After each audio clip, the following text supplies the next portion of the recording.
It's a rare Friday afternoon race for the Craftsman Truck Series, but this isn't any race. This is Talladega. Welcome in, everybody, with two drivers that have won here, Michael Waltrip, Phil Parsons.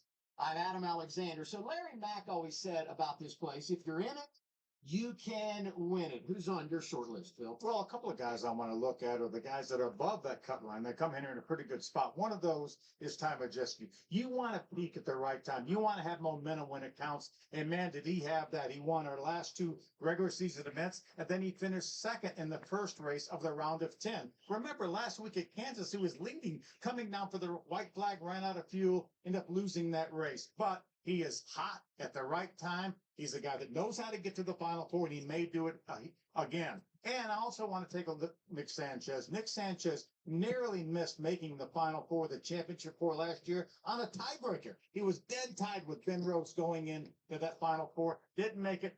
Started out the year with a great start, obviously winning at Daytona. Backed that up with another win at Charlotte. So he is a guy that wants to be in that Final Four, and he certainly has the ability to do that. So those are two of my guys I'm going to keep an eye on. So Sanchez, as you said, wins the season opener at Daytona. But when you race at a place like Daytona or Talladega, the margin for error is so slim. Isn't that right, Michael? Yeah, and Adam, when they throw the green flag today, you're going to see decisions made that have to be made perfectly. You're going to block, you're going to move, you're going to give guys bump drafts that will help him, but done incorrectly, it can veer trucks out of the way and into other trucks, causing a big crash. And then when it comes to the end of the race, you better be precise again. Go back last year, Christian Atkins in control of the race, takes the white flag, makes decision there, move up to block the outside lane. In hindsight, tucking it down on the inside would have made him into the next round of the playoffs. Made that mistake, went from leading the race to 19th at the finish. A mistake that he can't afford to have happen today, and I know he's replayed that mistake over and over in his mind. In fact, earlier today, Regan asked him back. He said, "Shut up, Regan. I don't want to talk about that. I'm done talking about over that one.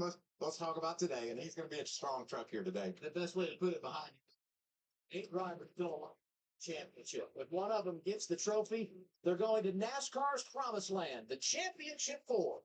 Creed at Talladega next on FS1.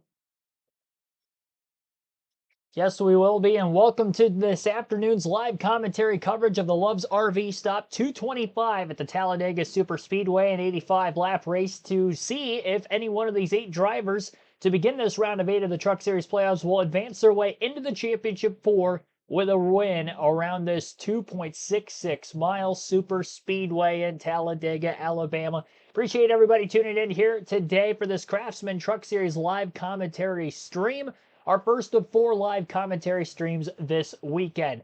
Obviously, we'll have full flag-to-flag coverage for you, live commentary for this race, as well as the NASCAR Xfinity and Truck Series races, or NASCAR Xfinity and Cup Series races from the Talladega Superspeedway this weekend. We will also have Cup qualifying tomorrow afternoon as well. So very busy weekend, and it all starts here with a rare Friday afternoon race. Usually, we see this Truck Series playoff race at Talladega take place on a Saturday afternoon, either before the Xfinity race or in an event all by itself on a Saturday afternoon prior to the Cup race on Sunday. But we're not seeing that here today, so kind of a special circumstance. Again, an early 4:30 time to get this race in before dark.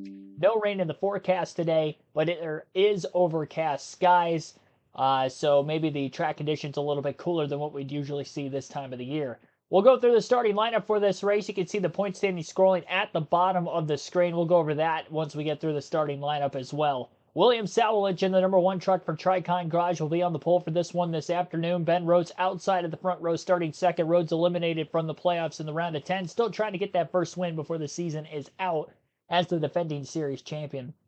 His teammate Ty Majeski, highest qualifying playoff driver inside of row 2, will be starting in third with Grant Enfinger also in the playoffs still to his outside. Taylor Gray, Chase Purdy will line up in row number 5 for this one. Good season for Taylor Gray continues as he tries to push for the championship 4. And then behind them, another playoff driver, Tyler Ankrum, who's had a quietly good season. Started off hot, kind of tapered off with the consistent race finishes into the middle of the summer, into the early playoffs, but still finds himself in the round of 8. Again, inside of row 4 for Ankrum. Matt Mills on the outside of that row. He'll be driving the 42 truck for Nice Motorsports here today. Corey Heim and Jake Garcia lining up in row 5. Heim, the most winningest driver so far this season for the Truck Series, trying to get another win, again, to try to propel his way into the championship 4 here today. Nick Sanchez, who won the season opener on the big 2.5-mile super speedway at Daytona, finds himself starting inside of row 6 with Connor Zilic to his outside. Zilic driving, of course, the 7 truck for Spire Motorsports, as he has done several times this season. And row number 7, it'll be Raja Caruth and Dean Thompson. Christian Eckes, Lawless Allen in row 8. Matt Kraft and Caden Honeycutt in row 9, announced earlier this week. Caden Honeycutt will be running full-time for Nice Motorsports next season in the Truck Series. Cool to see. He scored quite a few top 10 finishes, a couple top 5s at Kansas earlier this year in that truck. So getting more experience here before the season is out. Brett Holmes, Spencer Boyd will line up behind them in row 10. Clay Greenfield, Ryan Reed in row 6. We all remember Ryan Reed winning 2 Xfinity Series races in his career at the Daytona International Speedway. So it'll be interesting to see what he can do in the 91 truck this afternoon, I should say. Stephen Parsons, Keith McGee will line up in row 12. Corey Roper and Stuart Friesen in row 13. Jason White, Danny Bone in row 14. Mason Maggio, Dawson Sutton in row 15. Norm Benning is back for his, I believe, first start of the season inside of row 16. Bailey Curry, also for Nice Motorsports, to his outside. Lane Riggs, Tanner Gray in row 17. Lane Riggs has had an impressive last several weeks. Back-to-back first-place finishes and then a second-place finish a week ago. And then rounding out the field today will be Daniel Dye and Johnny Sauter returning to the Truck Series. He'll be driving the 16 truck for Hattori Racing. So that is your full field starting lineup. 36 trucks. A lot of former Super Speedway winners in any of the top 3 series in NASCAR, along with the race truck here today as well. So I mentioned the point standings will be scrolling across the bottom of the screen throughout the large majority of this race today. Actually, I'll just keep it up for the majority of the race, or all of the race going forward. Hopefully that will not lag the stream in any sort of way, I guess, so I can keep it up. But hoping to do that for the rest of the series going forward. And I'll have the wins list on there going forward as well, but I didn't have enough time to edit that before the start of the stream today, having the early Friday noon action. But here's the point standings on the bigger portion of the screen right now. Again, Corey Heim comes in as the number 1 seed. He's 38 points above the cutoff line. Plus 29 for Christian Eckes in the number 19 truck. Plus 14 for Ty Majeski. Nick Sanchez plus 8 is the last driver above the cut line. Again, this is the final race before the championship 4. So just 4 races to go. 3 races in this round. Those 3 races taking place, of course, here today at the Talladega Super Speedway. As well, the next 2 races after that will be taking place out at Homestead Miami Speedway, I do believe, as well as Martinsville. So a couple weeks off for the Truck Series after this afternoon's race. 4 drivers below the cutoff line. Raja Caruth minus 8 points, minus 11 points for Tyler Ankrum and Grant Enfinger. And the number 8 seed to start this round, minus 15 points, Taylor Gray. So we'll see how all that is going to shake up and more. Tim Fowler, Earl Arnold Jr., thanks for tuning in. First race of the season for the 16 truck? You know, that's a good question. I'm not entirely sure. I know Johnny Sauter ran at Daytona at the start of the season, but he wasn't in the 16 truck. That I do remember.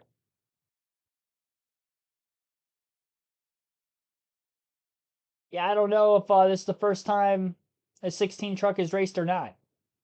Not the first time Johnny Sauter has raced this season, though. And he actually qualified on the pole at Daytona earlier this year. I don't know if they missed qualifying earlier today or what the case was. I was unable to watch qualifying, but Obviously, he's starting deep in the field. Well, we've seen Austin Hill win super speedways in the Truck Series in that same 16 truck, so it'll be interesting to see what the veteran driver Johnny Sauter could do starting deep in the field back there. Had an early exit in the season opener at Daytona, got caught up in a crash middle of the race after starting on the pole, as I mentioned. Again, 85 laps of scheduled distance in today's action. This is a little bit shorter than years past. Usually we'd see this race go 250 miles for a scheduled distance of 94 laps. So this scheduled distance is only 9 laps shorter, 25 miles shorter of a race than we would typically see. And the Xfinity Series race tomorrow also shortened in length by 50 miles from its original 113 lap length down to 94, which is what the Truck Series usually is. Somewhat similar start time for that one tomorrow afternoon as well, about a half hour earlier than today's stream.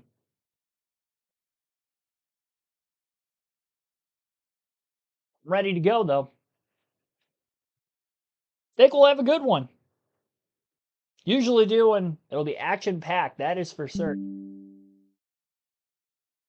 So of the teams that ended up making the Owners' playoffs originally, the 7 truck and I think there was another truck that also made the Owners' playoffs. No, I am wrong on that. Okay, so that was the only truck that made the Owners' standings for the Truck Series as far as the playoffs are concerned. That 7 truck that is driven by Connor Zilic this week was eliminated from the round of 10 of the playoffs. So the 8 drivers that are running for the driver standings are also the same trucks that are running for the Owners' playoffs as well. Looks like the 95 of Clay Greenfield has either stalled out on pit road or is struggling to get fired off. He will get his starting position back if he can get that truck fired up here before the start of the race, as he was set to begin this one in 21st. Of course, 33 degrees of banking around this 2.66 mile super speedway front stretch. 4,300 feet, 4,000 on the back straightaway. And 16.5 degrees of banking through the tri-oval. Still quite a bit there. Our stage splits today will be 20, 20, and 45 in the final stage, with the pit window being 36 to 38 green flag laps for these Truck Series drivers. So by the time we start stage 3 later, we're going to be right on the edge of that fuel window. So that could be a very, very big factor in who could potentially set themselves up for when the final stage begins by way of track position and pit strategy to set themselves up here for the finish. Consider we're probably going to run about 4 or 5 caution laps during that stage break. By the time we restart, I would expect there to be about 40, 41 to go, and you can go as many as 38 laps on a full tank of gas. Who knows? Maybe somebody's going to try to push it and try to save. Maybe the whole field tries to save. We've seen that situation in Cup Series races on these super speedways so far this season. Maybe we see it on the truck side for the first time this year. Be fun to watch Lane Riggs come from the back of the field. We know Front Row Motorsports tends to have some very good trucks and or cars on these super speedway races. Had some great runs with Zane Smith on the super speedways in the past. Lane Riggs, of course, has been on an absolute hot streak these last 3 weeks. Although he didn't make the playoffs, I think the playoff field is lucky he wasn't in, because he would definitely be a threat for the championship by way of his first round performance. 2 firsts and a second place finish in the last 3 races for rookie Lane Riggs. 2 wins coming on the shorter tracks of Milwaukee and Bristol. And then last week at Kansas, by far his best performance on an intermediate track this season as well, backing it up again with a runner-up finish, led some laps in that race also. But now to a completely different discipline of racing. A little super speedway race here today. Lights are out on the pace truck. They will be going green this time by. And again, William Sawalich on the pole. He has elected the inside lane for this initial start. And that will split up the Thor Sport trucks. Ben Rhodes and Ty Majeski for this initial start. Be interesting to see if they can try to get locked up together here in the opening lap or two. Lights are back on the pace truck. They were off, lights are back on, so it looks like we're going to add another pace lap here before we get green. I don't know if that's because Clay Greenfield might still be on pit road or not, but whatever the case is, we have another lap added before the drop of the green flag today. Delbert Wilson, thanks for tuning into the stream also.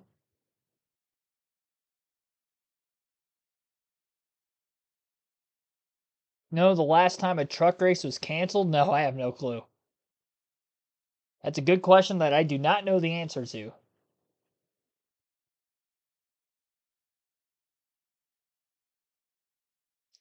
Not entirely sure on that one. As usual, you can vote for who you think is going to win the race in the chat poll. That will be open until the end of stage 2, so lap 40 will close that. Point standings, again, coming into the race today will be at the bottom of the screen.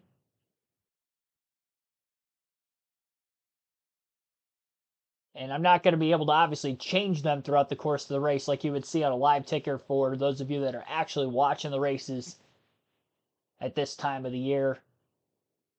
When they'd have the live points updated, I can't talk about the race and do that at the same time.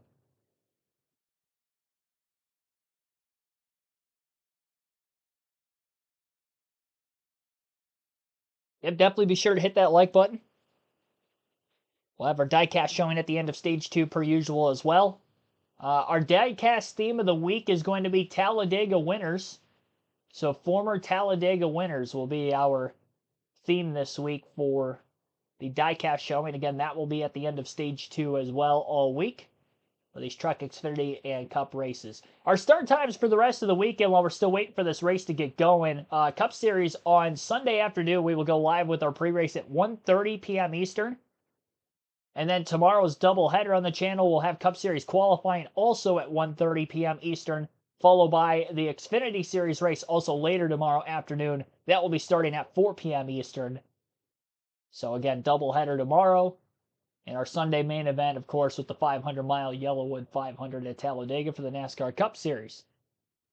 So we get to their second race of the round of 12. It'll be the round of 8 opener, of course, for the Truck Series today, but round of 12 for the Xfinity and Cup. Second races of both of those rounds. No more off weeks the rest of the year for Xfinity and Trucks. 2 more off weeks to go for the Truck Series, both following this race here today. JB the PA Motorsports Fan 05, thanks for tuning in, saying Daniel Dye will win today. He is also starting at the rear of the field of some of the drivers who are in better or good equipment starting back in the pack here. You got Lane Riggs, Tanner Gray, Daniel Dye, and Johnny Sauter all starting deep in the field with trucks that could very well win this thing. Even Dawson Sutton starting 30th. Remember, Matt DiBenedetto won in that 25 truck here at Talladega 2 years ago. So by way of, race-winning truck, he's starting deep. Bailey Curry for, almost said Spire Motorsports, for Nice Motorsports on the 41, also up there. 8 different winners in the last 8 races at Talladega for the Craftsman Truck Series. 1 race a year here usually at Dega for the Truck Series season.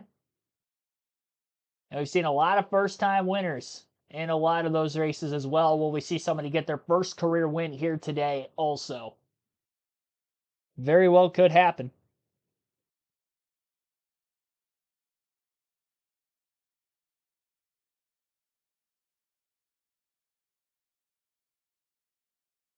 Field is off of turn 4.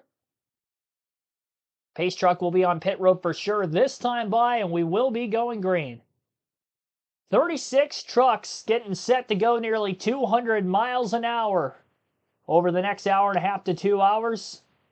And 8 of those 36 will be trying to make it into the championship 4 to continue to pursue their preseason dreams of winning a Truck Series championship in 2024. Green flag is in the air, and we are racing for 85 laps here today at Talladega. One truck there out with a great start, despite not getting a great push by Ty Majeski from behind. That would be William Sowlich, again the pole sitter. And that allows for the 99 truck of Ben Rhodes to hop down in front of his teammate, down to the bottom of the racetrack as they sit second and third. Now they'll try to get that bottom line going. Grant Enfinger outside row 3 gets to the bottom of the racetrack as well. Top 5 or 6, maybe 7 trucks single file around the double yellow line.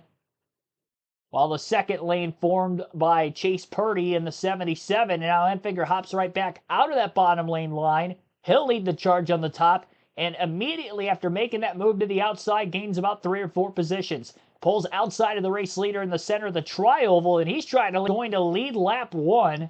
As William Sowlich may be holding that inside line back just a bit. Enfinger's out in front of the field, and he hops down in front of the one of Sowlich to ensure his spot out in front of the field. Kind of logjam back in traffic in these early laps as Lane Riggs, Daniel Dye again, who started back in the field. Johnny Saunders found his way in front of Dye. Dye to the outside, massive run, and he's going 3 wide, but he doesn't have a lot of help. Gains a few positions initially, but I'm not sure that he's going to be able to hold on. Side by side for the lead again at the front of the field between Purdy and Enfinger. After Enfinger was able to pull down to the bottom of the racetrack, Purdy continued to stay up on the outside, so now he leads the second lane of trucks. And we'll see who will lead lap 2 at the line this time, and it's going to be Chase Purdy by about 0.02 of a second. 2 different leaders in the first 2 laps, and both drivers that started outside of the first 2 rows.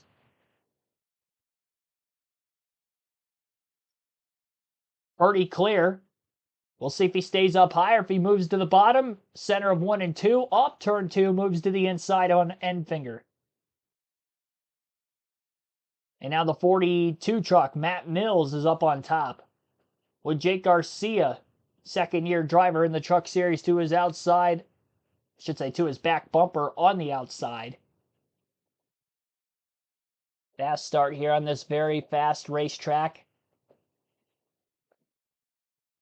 And one truck pulling onto pit road here. Unscheduled stop. We're hearing that's a penalty for Ben Rhodes. NASCAR is saying that Ben Rhodes actually launched first. Again, it's William Sowlich. That's the control truck, and he was within the restart zone.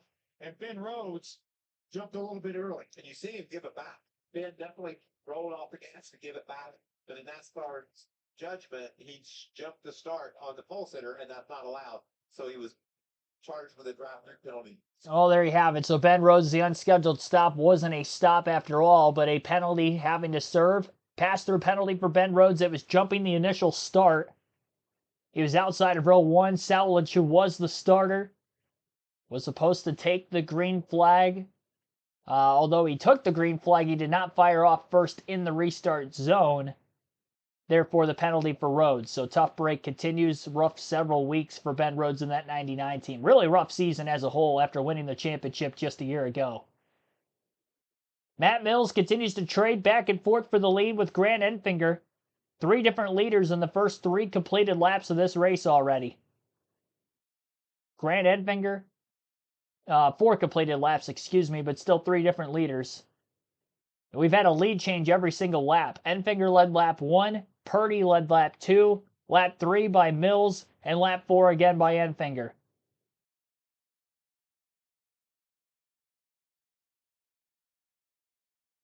And off the exit of turn 4, Matt Mills had a big run back to the outside of Enfinger. Almost looked like Grant got a little too far ahead of the pack in the center of the corner.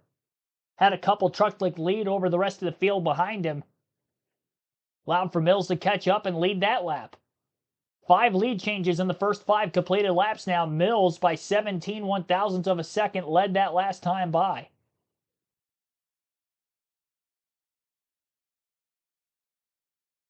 Get back up to speed as he goes a lap down, middle of the back straightaway.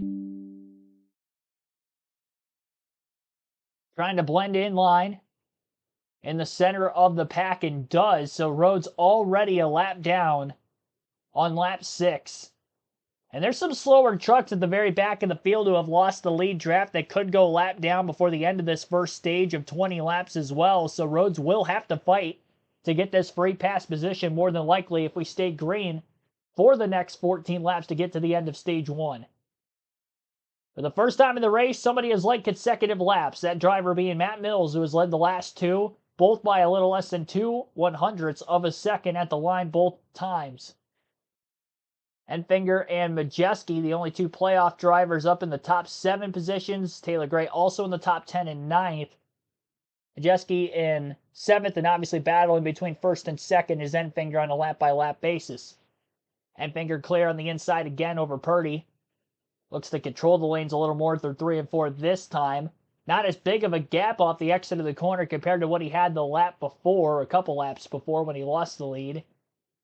But still a good push coming on that outside lane. Jake Garcia's done a great job hitting that 42 truck square. Those two definitely have speed, and it has allowed for Matt Mills now for 3 consecutive laps to lead at the line. Full straight commercial break for those of you watching the race on Fox Sports 1 here this afternoon. We'll go through the full field running order again. Lap 7 in the early going of this race today. Matt Mills is your race leader that last time by the line, as I just mentioned. Grant Enfinger is in 2nd in the early going. Jake Garcia 3rd, Chase Purdy 4th, Connor Zilich in 5th.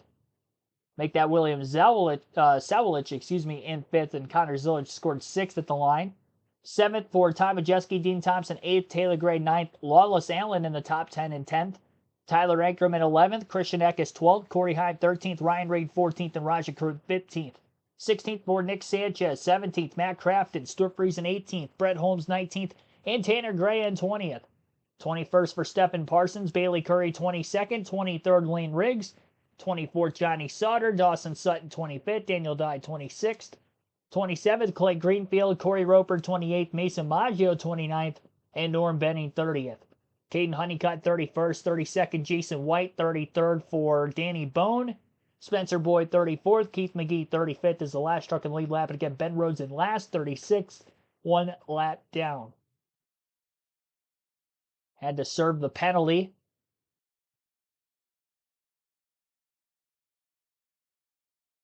From jumping the initial start. Therefore, had to make the pass through. No drafting help, went a lap down. And just trying to ride in line in the pack and hope he has the free pass by the stage end. Bond1771, Riley, thanks for tuning in as well. Nope, no more cup races on USA. You are correct in that. Rest of the races this season for the Cup Series will be on NBC. Obviously, the Xfinity Series, it'll be on the CW. FS1 for the Truck Series, as it has been all season. I think Nashville was the early race on FS2 this year. Might have had a couple races on Big Fox early in the season. I can't really remember if they did or not. There's RV stop to 25. See, Chase Purdy has moved to the outside in front of Matt Mills in that 42. A nice push from Chase Purdy to Grant Enfinger. Grant Enfinger to push him ahead of Matt Mills, and then he jumped up in front of Matt. Now he's going to try to go around the outside with a little bit of help from that 42 of Matt Mills. Look at those trucks move around, man. Every lap that goes by, there's just a little bit less grip in these tires, and we talked about having these trucks trimmed out as best you can. Not a whole lot of aerodynamic downforce, or as little as you can stand. And these guys are really starting to bounce around. I kind of touched on this, but how much of the early portion is the race, is about gaining knowledge for later versus also just trying to set yourself up for success? 100% about gaining knowledge. You want to see how your truck drafts around other trucks. It might draft around a Chevy different than it does a Toyota. And now I love especially what Williams Wallace, Connor Zilich are doing. They're learning every lap, Adam. They're just taking their eyes and taking it all in, seeing what kind of pushes they can get, what they can take. And these guys are on the fast track to trying to figure out how to do this in competition, never doing it before. We saw Johnny Sauter on pit road a few minutes ago. NASCAR made him come down pit road and repair that spoiler brakes that came off that truck. He did go a lap down. Ben Rhodes jumped in front of him in the running order. So as we're at 9 laps to go, stage 1. Ben Rhodes still the first truck, 1 lap down. Depending on how the rest of this stage goes, could get the free pass. It looks good because just up ahead, you see ahead of the pack, that truck, that's the 28 of McGee. And so the pack is going to go storming around McGee, which will put Ben ahead of him. And I don't think there's any other trucks in danger of going the lap down right now. 2-3 wide. Bailey Curry's on the outside to see if he can get a third lane going. Chase Purdy now. Did he get shoved up out of that middle line there?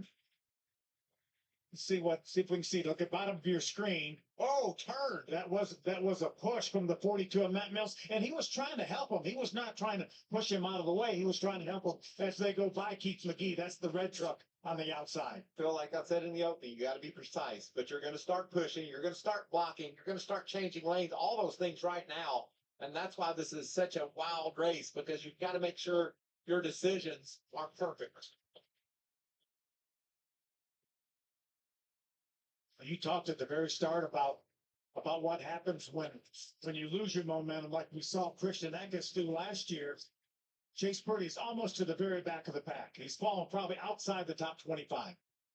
This truck looked a little bit dartier than the rest, so that could have had something. Well, he got turned out there, but that might be why he's not fighting back up through there. He's up on the outside of 3 wide now, though.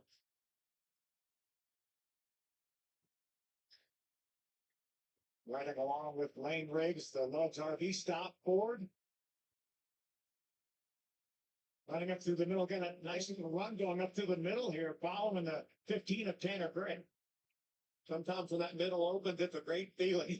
You just pass trucks right up the middle.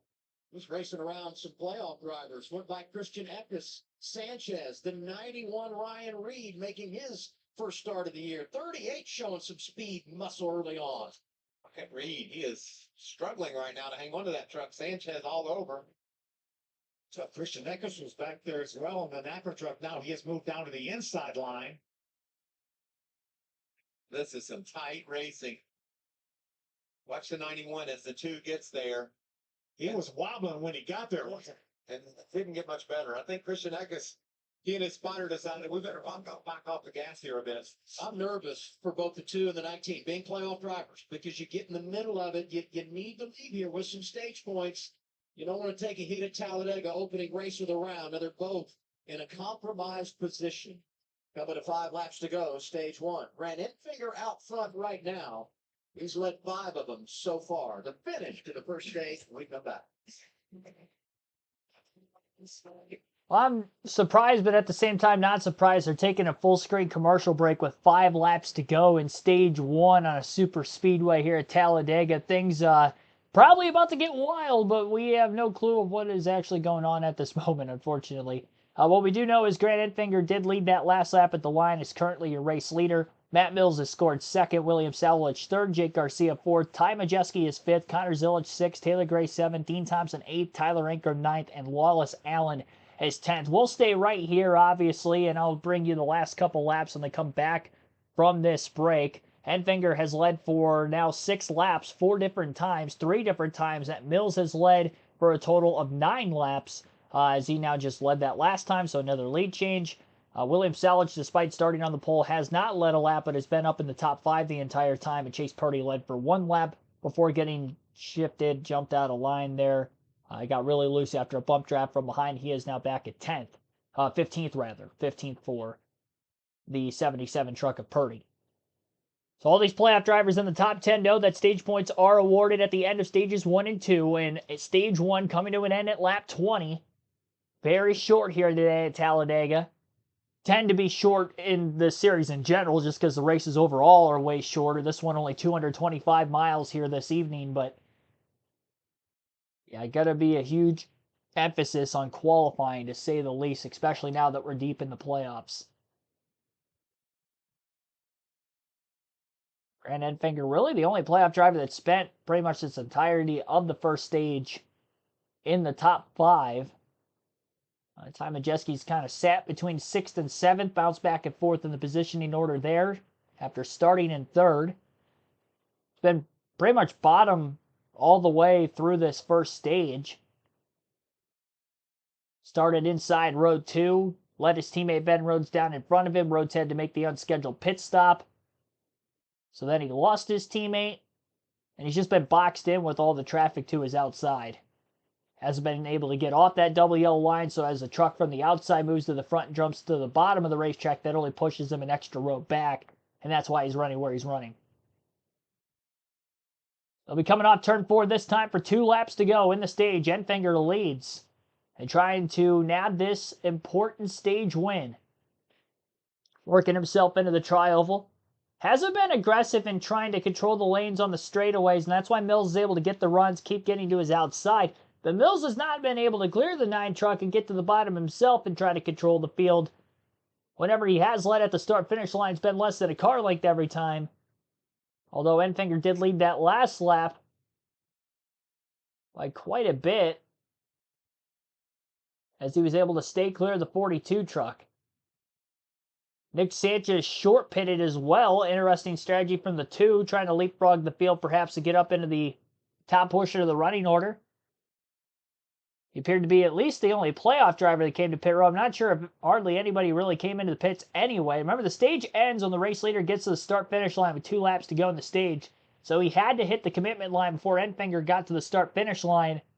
And if he did, that will be a legal pit stop, and we may see Sanchez in the lead to begin stage 2. He dominated the season opener at Daytona, but he's been mired back in traffic the entire race so far.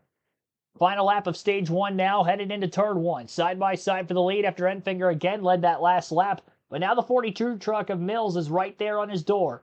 Trying to side draft center of the corner, keep the 9 truck pinned down, and not trying to give him an advantage down the straightaway again. Oh boy, big loose moment by the 2nd truck on the inside of Salich. He was getting pushed heavily by Majeski. That's going to lose a little bit of momentum for Enfinger, who was initially leading this pack. Now Enfinger is cleared by the 42 truck of Mills in the center of 3 and 4. And off the exit of turn 4, Matt Mills in the 42 truck. Trying to bring it home for the stage 1 win. Enfinger looking for one last run. Eckes just outside the top 10 moves out of line in a desperation to gain more positions. Mills will hang on and win the opening stage. Enfinger throws a late block for 2nd at the line on Jake Garcia. And again, Matt Mills is going to be your stage 1 winner here today in the 42. So congratulations to him for getting that. And a clean first stage here at Talladega so far, 20 laps. This is our first caution for the stage end. And we'll be seeing a plethora of pit stops coming up here for the first time today as well. Outside of course, the Nick Sanchez green flag pit stop for fuel only right there before the end of the stage. Under green flag conditions, and obviously he was able to stay on the lead lap. We don't usually see that kind of a strategy on the super speedways. That's interesting. It worked out for him.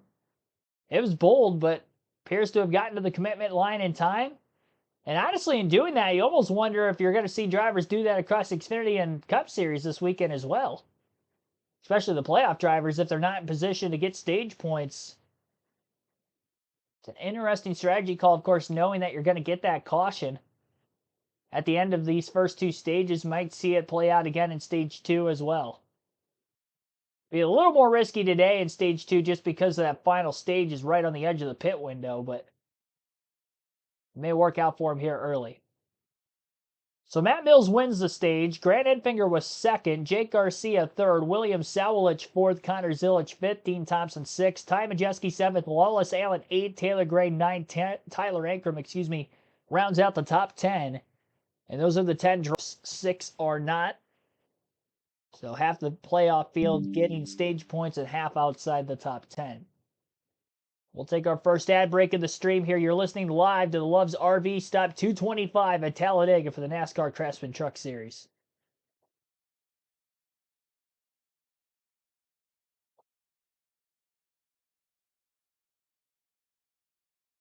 With this being an early afternoon stream here today, again, be sure to hit that like button, as we will try to get to our goal of 50 likes for this Friday afternoon Truck Series live commentary stream. Currently around that many people watching, so definitely be sure to hit that. We're currently at 19 likes as we run.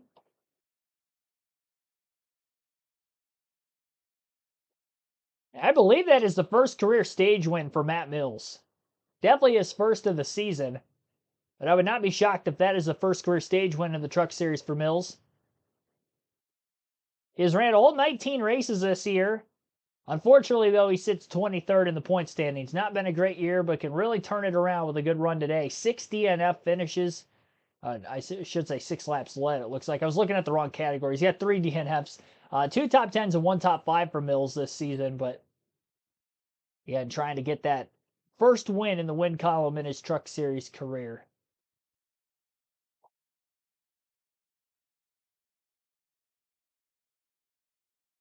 Bond 1771 in the chat saying, wow, for the pit stop. Yeah, that was definitely great call by the crew chief, really. Have to imagine that that was predetermined, that if he couldn't get in the top 10 early enough in the race that they were going to try that. And he will and should be the leader when we begin the next stage. Ben Rhodes did get the free pass position. He was in 33rd. There were other trucks that fell off the lead lap. Johnny Sauter had to make the unscheduled pit stop, so he was 2 laps down. Keith McGee was the only other driver 1 lap down with Rhodes. But again, Rhodes was scored ahead of him in the running order. So he gets the free pass as the first truck 1 lap down. Bailey Curry in the 41 stop, and I don't know if he's still down there or not, but again, he has lost a handful of laps. There's the 2 of Nick Sanchez. You say, what's he doing back there? That's actually a good thing. You split, and you inherit a ton of track position. I like this. Yeah, I think he was in a position he probably wasn't going to get any stage points. And obviously, we've seen a lot of wrecks coming to the line at the end of stages. So I think it was a great call by Bono to bring him down pit road, get some fuel, know now that he's going to cycle back to the front for this restart at the end when we start the second stage. And we heard the crew say we're going to do major adjustments too. Yeah, So they worked on that truck as well, which could mean he was having his hands full back in the pack. He was 19th when he made the pit stop. He literally was in the middle of the beehive. So you back out of it, you make your pit stop, and hopefully set yourself up for success later. I think there's some oil on pit road here. NASCAR's cleaning up. The 41 of Bailey Curry, fresh off that first top 10 of the season last week, he had an issue. We're hearing gear fluid. And what's wrong with William Sawalich? No, but that's concerning for a driver that started on the pole and had such a successful opening stage, Regan. Yeah, and Adam, unfortunately for William Sawalich, it's a battery issue. That's what the team has been hollering over the radio. They're going to try and get the left side jacked up as quick as they can if he can get this thing to roll all the way in. But tough break after doing such a great job in this first stage. But Regan, how cool was it to watch he and Zilich just up there in the middle of things, learning lap after lap after lap? You know how valuable that experience is going to be if he can get this thing fixed up and go racing with them at the end. That's And what's crazy, Michael, is Michael, I can guarantee you, in my first race at Daytona or Talladega, I was not up front getting that experience. So very valuable for both of those guys. Fun to watch, I'll tell you that. Double duty this weekend for Sawalich. Yeah, he's going to make the trek up to Toledo, Ohio for the championship race tomorrow right here on FS2 at 4 o'clock. You going to walk us through that, Phil? I'm going to love it. It's going to be great. Andres Perez, just by starting the race, will win the championship for Rev Racing. But be a good battle. Sawalich, 8 wins this year and 13 starts in the ARCA series. He and Zilich have just been incredible when they race in the ARCA series this year. Yeah. I'm telling you, William Sawalich had a poor finish at Dover. He got wrecked. Ironically, got run into by Connor Zilich accidentally. That's his only finish this year, I think, in 13 races outside the top 3. Wow. You know something I'm noticing here? We had to clean up on pit road, so it delays pit road opening, so we can't come down and get our service and all of that. It's just taking laps away during that second stage and white checkered flag of the afternoon. But will it ratchet up the intensity in that second stage? I have a hand up over here, Phil. Exactly what it's going to do. You saw Sawalich made it around to pit road, so they'll try and take care of his problems. You see him sitting idle there. And now everyone else will come. Pit road is open. Scheduled stops under caution, end of stage 1. And the first driver we focus on tonight, Grant Enfinger. And what a strong run it's been for Grant. Although you're seeing an adjustment there at the chassis. These trucks do not drive well in the draft. So Grant uses his experience, his knowledge, to let the team what he thinks what he needs to be able to charge harder even yet. You know, watching the top of your screen. Taylor Gray bringing this in. That pit road is a little edgy right now. His goal was to survive and doing a little better, getting some stage points. Tyler Ankerman, the 18 truck. You saw he was very close to the line right there. Had to make sure they didn't cross it. Fuel only for him. He is too loose right now. And the 98 at time, Majeski loose at times, tight at times. Biggest concern though is the fact that it ran 250 degrees that whole run. A lot of fuel only there. In fact, the first 6 trucks off the pit lane took only gas, and they continue to work on the William Sawalich Toyota. Stage 2 coming your way. The spot in the championship 4 on the line for the trucks. Yeah, you're right in the chat, by the way, JB. My apologies on that. Didn't even really think about that. He asked Caruth or Riggs for the Rookie of the Year, so I just automatically said Caruth because he's having a better season. But you're right, yeah, he's in his sophomore season. Actually, during playing the audio of the FS1 pit stops there that were going on during the Stage 1 break for this truck race, I did look up the Rookie of the Year standings. Lane Riggs is leading the Rookie of the Year standings in the Truck Series. He's actually the only rookie full-time in the Truck Series this season. Thad Moffitt has ran 16 races so far. Would be the next closest in the points to him. But Riggs is the only full-time rookie in the Truck Series this year, so kind of by default, he was going to win Rookie of the Year regardless.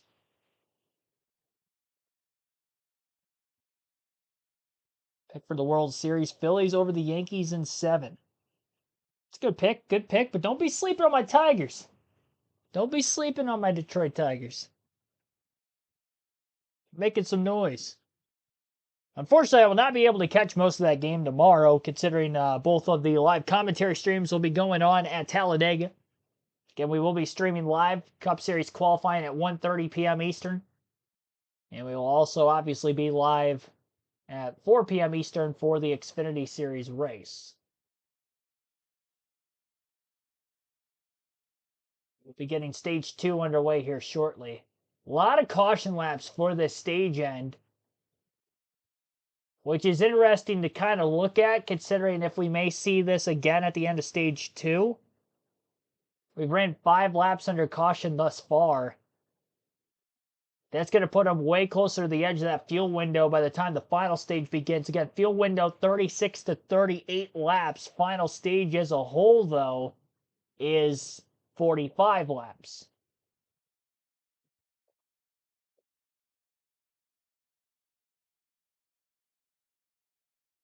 Said Tigers to raise the spirits. We'll see. We'll see. I think they can definitely take Cleveland. The Yankees definitely scare me. Honestly, going into the entire playoffs, I felt like the only series that we were like very much underdogs would have been against the Yankees. I would have favored Houston over Detroit, but not as much as it seems like a lot of people are shocked at the path that the Tigers took to sweeping Houston. I mean, they've just flat out been playing that much better baseball than nearly every other team in the league over the last couple months. So I kind of assumed that it was going to take a lot to beat us. And now from the pitching side of things, you're not going to be able to outpitch us, but you're going to be able to outhit us. Houston's offense has been streaky this year, and they were streaky in the wrong way this last week.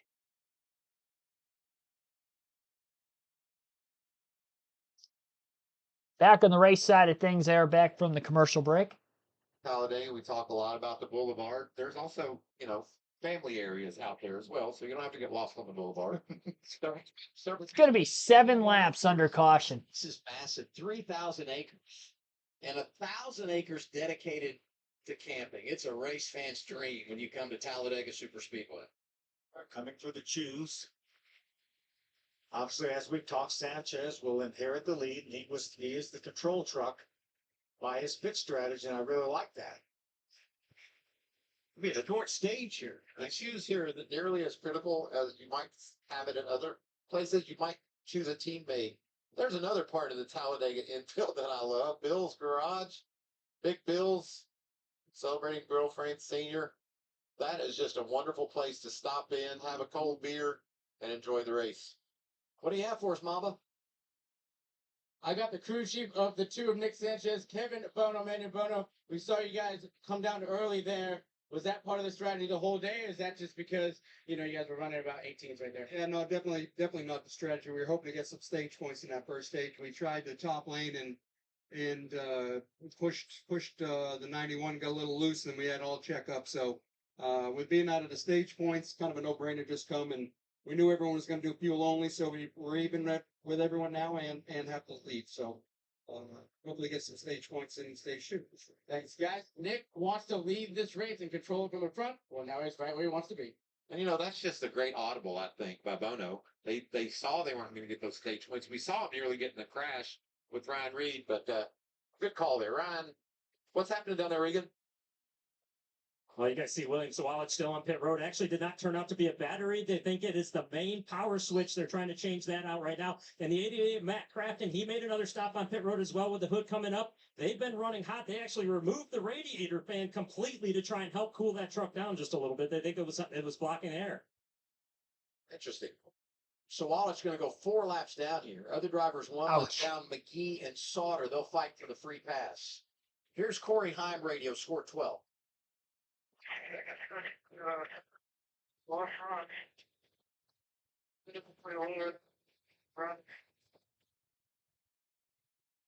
Something to watch as we return to the Yeah, and Taylor Gray has made a pit stop all of a sudden with that flat tire on the left front. So green flag back in the air. He's on pit road. 13 laps to go in stage 2. And again, after that pit strategy by pitting just before the end of stage 1, Nick Sanchez is the leader. Despite the fact that playoff drivers Grant Enfinger, Ty Majeski won the races off of pit road. Kind of scattered at the very tail end of this lead pack, holding back maybe for the moment, not wanting to race up there like the drivers at the front of the field are doing right now. Mostly 2x2 this entire race. Very much gridlocked like we would kind of see with the next-gen car here, but seeing that in this Truck Series race thus far, we have not had 3 lanes formed at the moment. Not a lot of rubber in general laid down on this racetrack so far this weekend. All we've had so far today was Truck Series qualifying and now this Truck Series race. Sanchez leads the first green flag lap of the race as he led that last time by at the line. Middle of turns 1 and 2, pulls down to the inside in front of Jake Garcia, who was leading the bottom. And Grant Enfinger back down in front of him. Nick Sanchez with a massive shot on the back straightaway by the 98 truck of Majeski. Let's go into turn 3 from the bump drafting. And now a third lane is starting to form for the first time. It looks like Stuart Friesen in the 52 truck. Trying to get up there, about 4 or 5 trucks in line in that third groove. And Friesen's making a little bit of headway at the front of the field. Just don't seem to be staying as organized in those bottom 2 lanes. Organized in the sense that they're running nose to tail, but they seem to be bobbing and weaving quite a bit. Maybe running more part throttle than the trucks to their outside to keep from running into the back of each other and causing an incident. And that outside line in the third line near the wall is starting to take advantage of that, despite not having the numbers game. Ryan Reed in the 91 is the one pushing the 52 of Friesen to try to get that line kick-started. Way more trucks are up there all of a sudden. Ben Rhodes, Johnny Sauter also in that group. Sauter off the lead lap, of course, after having an issue earlier in the race. But still trying to race in general up here.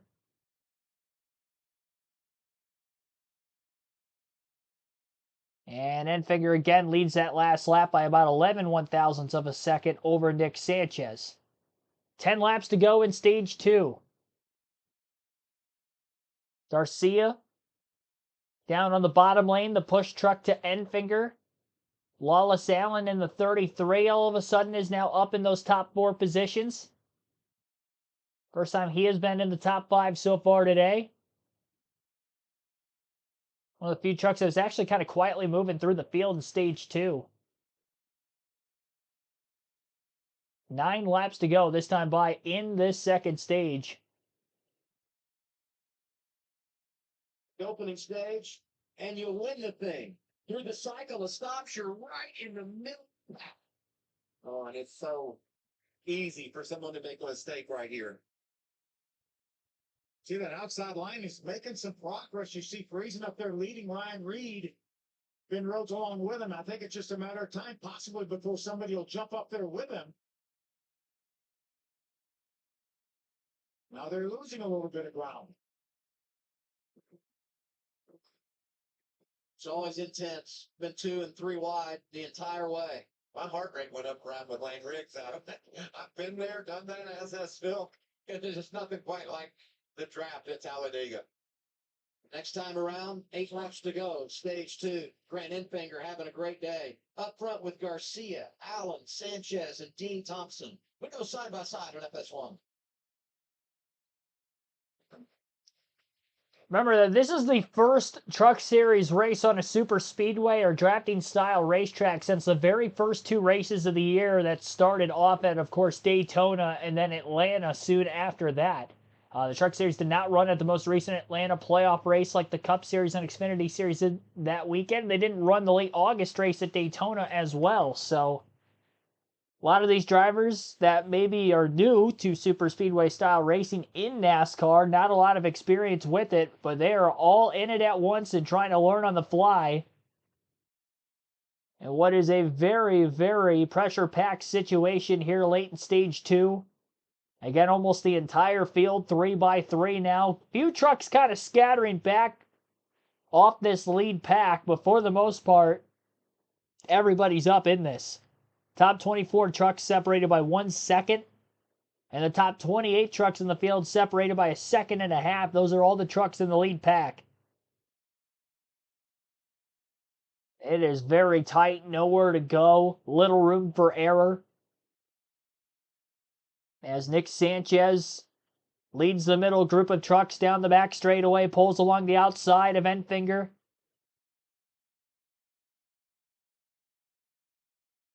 And that third line started to fade just a bit. Stuart Friesen kind of got put up 4 on the outside, is now back to about 4 or 5. And they're no longer 3 wide all the way through the field. I don't know how that happened exactly. I don't know if somebody moved up in front of Friesen and stalled him out, and then Friesen had to hop out of line to keep from getting into a wreck.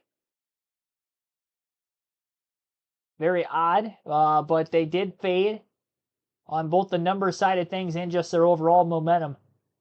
So back to mostly 2 by 2, at least through the top half of the field. Looks like Ben Rhodes in the 99 still trying to lead charge in the third line. Counting about 9, almost 10 trucks in that second group of cars in the middle groove that is clear of the third lane. About the same number of trucks on the bottom lane also clear. Sanchez and Enfinger still door-to-door at the front of the field. 7 truck of Connor Zilic, the 18-year-old, is pushing Nick Sanchez. Enfinger still getting pushed on and worked by the 13 of Jake Garcia. And those two were working well together in the outside lane back in Stage 1. Now they're doing most of their work here on the bottom lane in Stage 2. Haven't had a caution for incident to this point. While the pushing at the very front of the lines have been aggressive, mostly tame. Not a lot of lane changes have been going on in this race. And again, outside of those front couple trucks, not a lot of pushing on an over-aggressive nature. We've had a lot of lead changes lap over lap, but between the same 2, 3, 4 drivers up at the front of the field with one line leading another on a lap-by-lap basis. Every now and then the race leader will kind of clear, pull down to the bottom. But as they get into a respected line, momentum gets formed by the opposite line after the lane changing. They're able to pull right back alongside again. Taylor Gray trying to stay on the lead lap to the end of the stage. He's all low, no drafting help. Again, was down on pit road for a flat tire, had to change the left sides. Not sure how that happened. Maybe he ran over a piece of debris or something like that under caution. We haven't had any incidents yet today, but maybe something could have been laying on the racetrack somewhere. A lot more playoff drivers up in the top 10 positions now than what we had seen earlier in the race. Sanchez, Enfinger, Eckes, Carruth, Ankrum, and Heim all in the top 11. Only 4 playoff drivers had stage points of the 8 in stage 1, and now you have 6 of them up in the top 11. At this moment, Taylor Gray, Ty Majeski the only not. Gray tail end of the lead lap, Majeski back at 20th in this lead pack. Lost a lot of time on pit road. Maybe a little more time spent for fuel, whatever the case was there. He was in the top 10 at the end of stage 1 as he was 7th. And Taylor Gray on the back straightaway on the bottom groove of the racetrack. And now goes to the outside as he's going to try to block this pack of trucks. And they split him 3 wide headed into turn 3. Gray in the sucker hole. No drafting help at the moment. Trying to hold his line as he goes a lap down. Oh, and one truck, Matt Mills, nearly gets turned and saves it. 4 wide now in the tri-oval as he got pushed from behind. Was squirreling back and forth, and now we got a wreck at the front. Nick Sanchez is around. Trucks escaping by to the inside. 1 down into the grass. Couple more up against the outside wall. Chase Purdy and it looks like Ben Rhodes have also crashed. And this will end stage 2 under yellow. A lot of damage on Nick Sanchez, and he will more than likely be the first playoff driver. If he doesn't exit from this race, to more than likely fall off the lead lap with significant damage. And Chase Purdy, Ben Rhodes are parked against the outside of the racetrack, right by the start-finish line, right out of the exit of the tri-oval. How to deal with that? Trucks just got out of whack. Pretty well executed by Taylor Gray, who has scored the first truck 1 lap down and should get the free pass here. And this caution will end our second stage with Grant Enfinger out front. How about this? Enfinger comes into the race 11 points below the cut line. He gets 9 points in stage 1. He gets max points here in stage 2. It's his second stage win of the year and the first time he's done it in the playoffs. Let's go back and watch what unfolded. Matt Mills right there. And this is where it all began. He just tries to squeeze down. Is that Stephen Parsons with the Fox sales truck? Squeeze down in front of Stephen. They got by with that, but that just tells you how disruptive things were. And as we go up toward the front of the battle, you can see Sanchez and Zilich squeezing together. Johnny Saunders squeezes through on the outside with Ben Rhodes and Chase Purdy into the wall. I just feel like if you watch, It's another view of Matt Mills and Stefan getting together. Nice save by Matt Mills after that contact. Zilich just gets into the middle of the two. Watch your both just slide along. Guys slipping by on the outside. I believe those trucks are both repairable. We know how important this draft is. They could get right back in this game, but I think that's a mistake by Zilich. A little bit more closing run than I think he thought he had on Sanchez, and he put it in the training paper. You know, Mike, he may have been pushed by the 19 of Christian Eckes. Let's see what Daniel Dassall. Look at that. Truck out. Brett Holmes is down in the grass. Save Brett Holmes. They had 32 right there. Boy, Enfinger was really fortunate as well. I mean,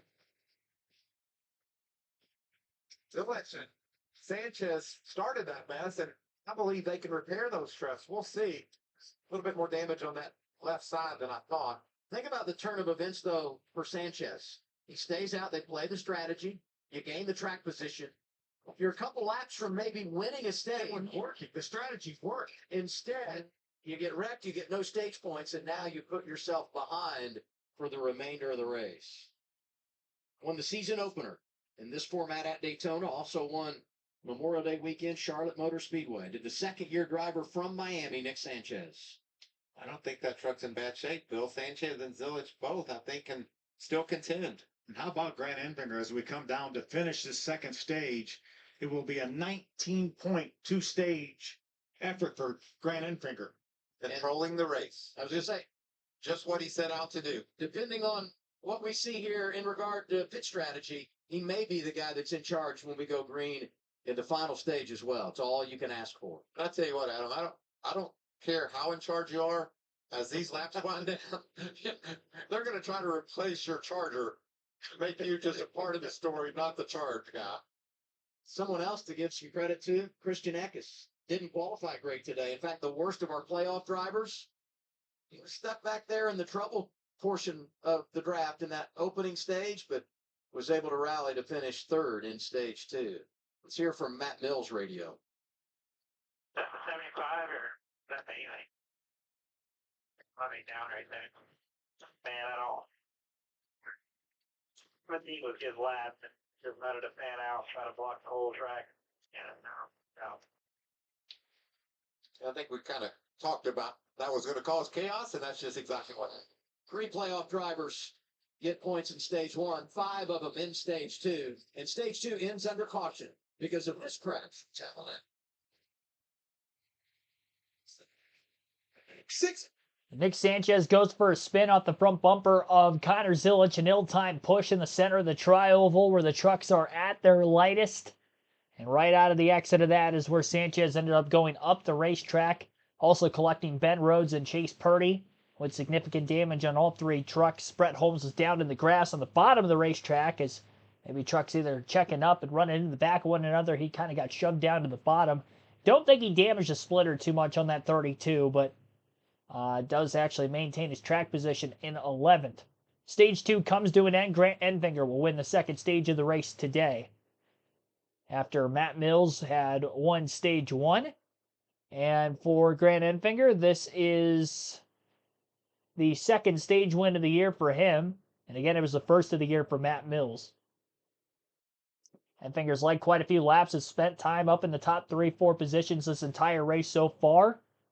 Maybe the favorite for the win based on how this race is going to this point. Jake Garcia second in stage 2, Lawless Allen third, Christian Eckes fourth, Dean Thompson in 5th, Raja Cruz 6th, Corey Heim 7th, Tanner Gray 8th, Brett Holmes 9th, and Tyler Ankrum in 10th. We'll take an ad break and we'll be seeing pit stops coming up yet again. Maybe the final time today, depending on how many more cautions we get the rest of the way. You're listening live on KRC, the Truck Series race at Talladega.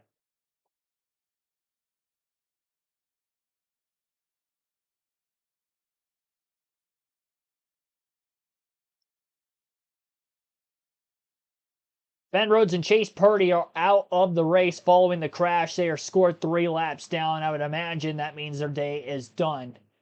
Taylor Gray gets the free pass with the caution coming out, which bleeds into the stage end, as I mentioned already. So Gray will get the free pass in 30th.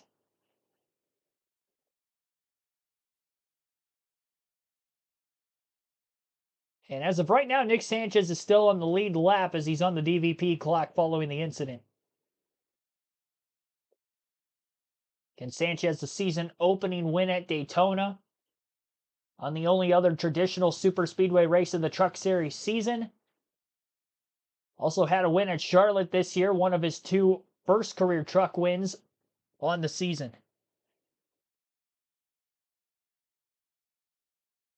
Yep, we will have the diecast showing too. I'm waiting until after pit stops to go through that. At the moment, we will close the chat poll as we are at the end of stage 2. It's like 49 votes were casted for today's chat poll. Asked you, as usual, who you thought was going to win the race today. 48% taking somebody other than Ben Rhodes, Nick Sanchez, or Grant Enfinger. Those are the 3 favorites that I thought that could have won this race. Enfinger, Sanchez looked strong before Sanchez in the wreck, and obviously Rhodes out after that crash as well. But most of those votes pretty much stayed the same, considering that was right at the end of stage 2 when we close this poll out. So 48% taking somebody other than those 3. We'll see if you guys will be correct based off the odds alone. Basically, as long as Grant Enfinger doesn't win, I think that is going to be the correct answer. But Enfinger could win it. He's looked strong. Enfinger had more stage points than any other driver today, 19. Next closest playoff driver to him in the stage points, 8 for Christian Eckes, 5 for Cruz, 4 for Heim and Majeski. Those are the only 5 playoff drivers in total to get stage points in this race. Got line. He picked up 5. Connor Zilich coming down before the pit lane is open. I want to make sure they've got that thing where it needs to be after some damage in that crash. That's a high-speed front straightaway tri-oval spin and crash that Connor Zilich looks like pretty much has escaped. Maybe checking the Alignment of the front end.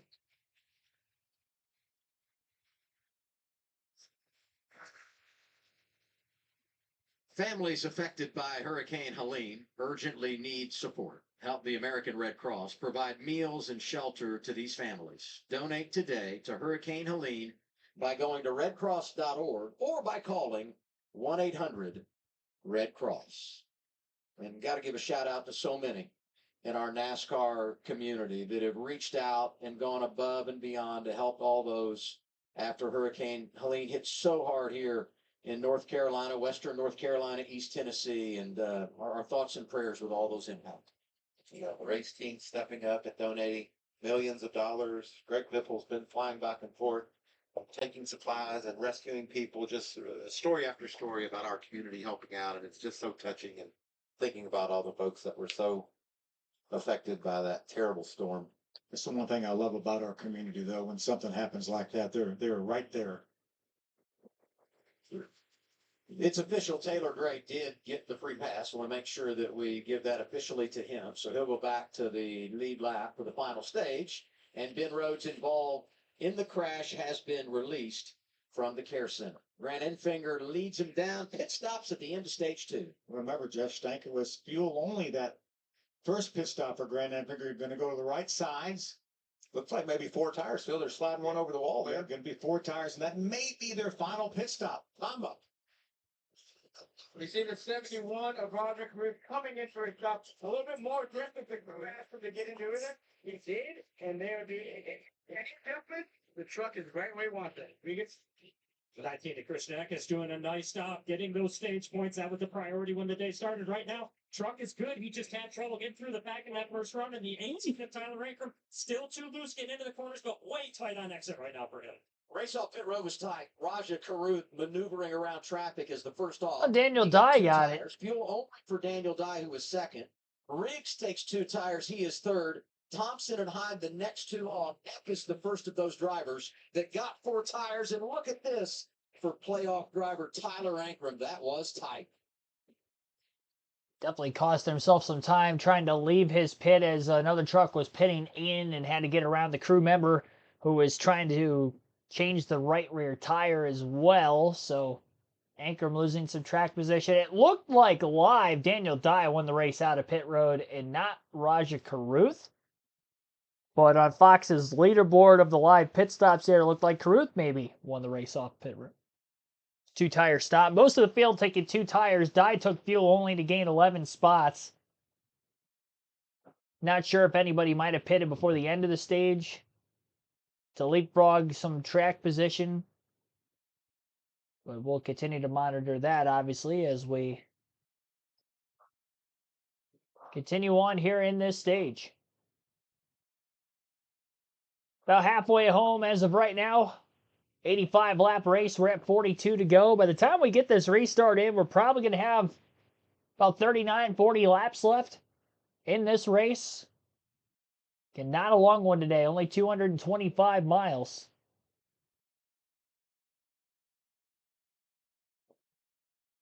As I mentioned already, Taylor Gray getting the free pass to get back on the lead lap.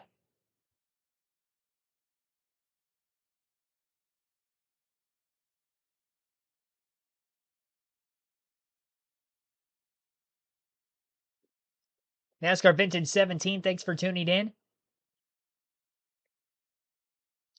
Good evening from south of France.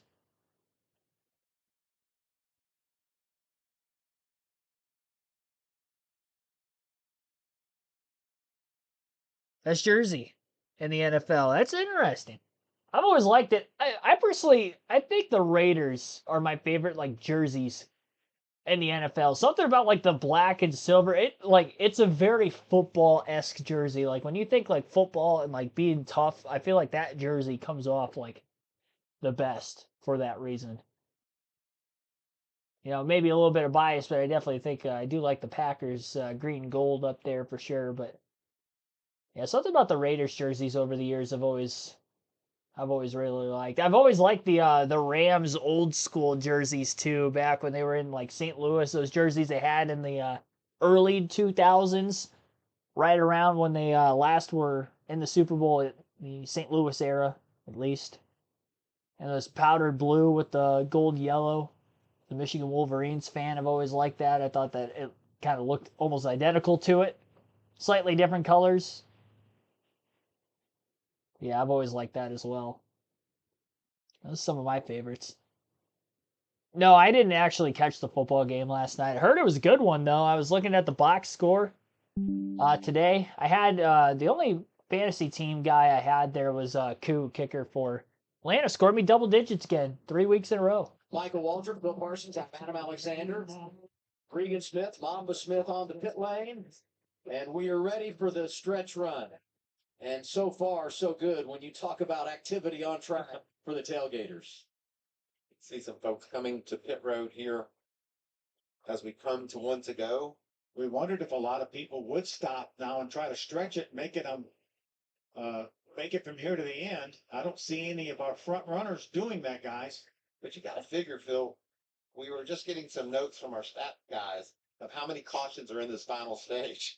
Like 5 and 6 the last 2 years. Therefore, that means a lot of yellow flag laps. Maybe they figure they can make it from when they stopped on lap 43. And people, the crew chiefs and engineers, And a full green 20 laps and however many caution laps and pace laps that first go round, so they have a great feel for their fuel mileage as well. What's your evaluation of the two truck? Involved in that crash, been down a few times. this is a critical area. Just got to make sure as that truck goes into the corner, that body doesn't shift over and rub on that tire. So if they get this done, you can see the right side's perfectly clean. If they get this tire clearance well enough, then I think this truck can still go win the race. Remember what happened? This was a major crash where these guys didn't get major damage. Sanchez right there gets a bump right in the back from Zilich. Maybe Zilich a shove from Eckes. We saw how tight those trucks were. And then wildly, they just slowly slide toward the start finish line and then get heading in the right direction. By the way, the clock has expired. The damaged vehicle clock has expired for Johnny Sauter, so he is now out. I thought they were going to say for Nick It's to the radio. Sanchez. So one more time. Here we're being tried chip away one at a time. Be back over need to. Or government of Daytona and again One area of the truck could play into the cards as well. Lots going to go on. I love what the spotter and the crew chief said. Many moving parts and pieces to this story yet to be told. Raja Caruth really doing some good things in the playoffs. Top 7 last 2 races, and has been great in the draft this year. 3rd at Daytona to begin 2024, 8th at Atlanta in the second week of the season. And he'll be in charge of the field as we return to the green flag for the final stage. To his right, another second-year driver, Daniel Dye, made the playoffs, but eliminated last week at Kansas. All right, 39 laps to the racetrack. Green flag is going to be back in the air on this Friday afternoon, turned Friday evening truck race on this monstrous 2.66 miles super speedway. Great push on the outside lane for Daniel Dye. He's got Christian Eckes right behind him. Dye actually in the lead in the center of turns 1 and 2, as well as the 19 truck. 19 is clear, moves to the bottom. Dye right on top of him as those two trucks outside rows, row 1, row 2, down to the bottom lane of the racetrack, 1-2 as they lead the field. A lot of push into those top 4 positions. Lane Riggs into the back of the 71. Pushes the 19 into the 43. A lot more organized on the bottom than the top with those 2 lead trucks moving to get to the bottom. Grant Enfinger's leading the outer lane. We know he's got a fast truck. He's led a lot of laps today. He just won stage 2. So we'll see what he can do, but he's going to need just as effective of a push behind him. And right now, that outside lane just does not have the numbers. Dye leads his first lap of the race at the line. The truck's going down below that double yellow line, but not advancing their position, obviously, so no penalty there. Top 5 trucks are clear on the inside. Outside, a little bit more organized on the second lap following the restart. Grant Enfinger in the 9. Trying to charge forward. We'll see if anybody from the bottom groove maybe moves up to try to take that track position away from him. Inside looked like it had a little bit more momentum down the back straightaway. They pulled one more truck clear of Enfinger up high. Now Corey Hyman 6th is clear. And he hasn't really been in the top 10 very much today. Right at the end of stage 2, got up to 7th to score 4 stage points in this one. That's as high in the running order as we've seen Heim, who has been the most winningest driver so far this season.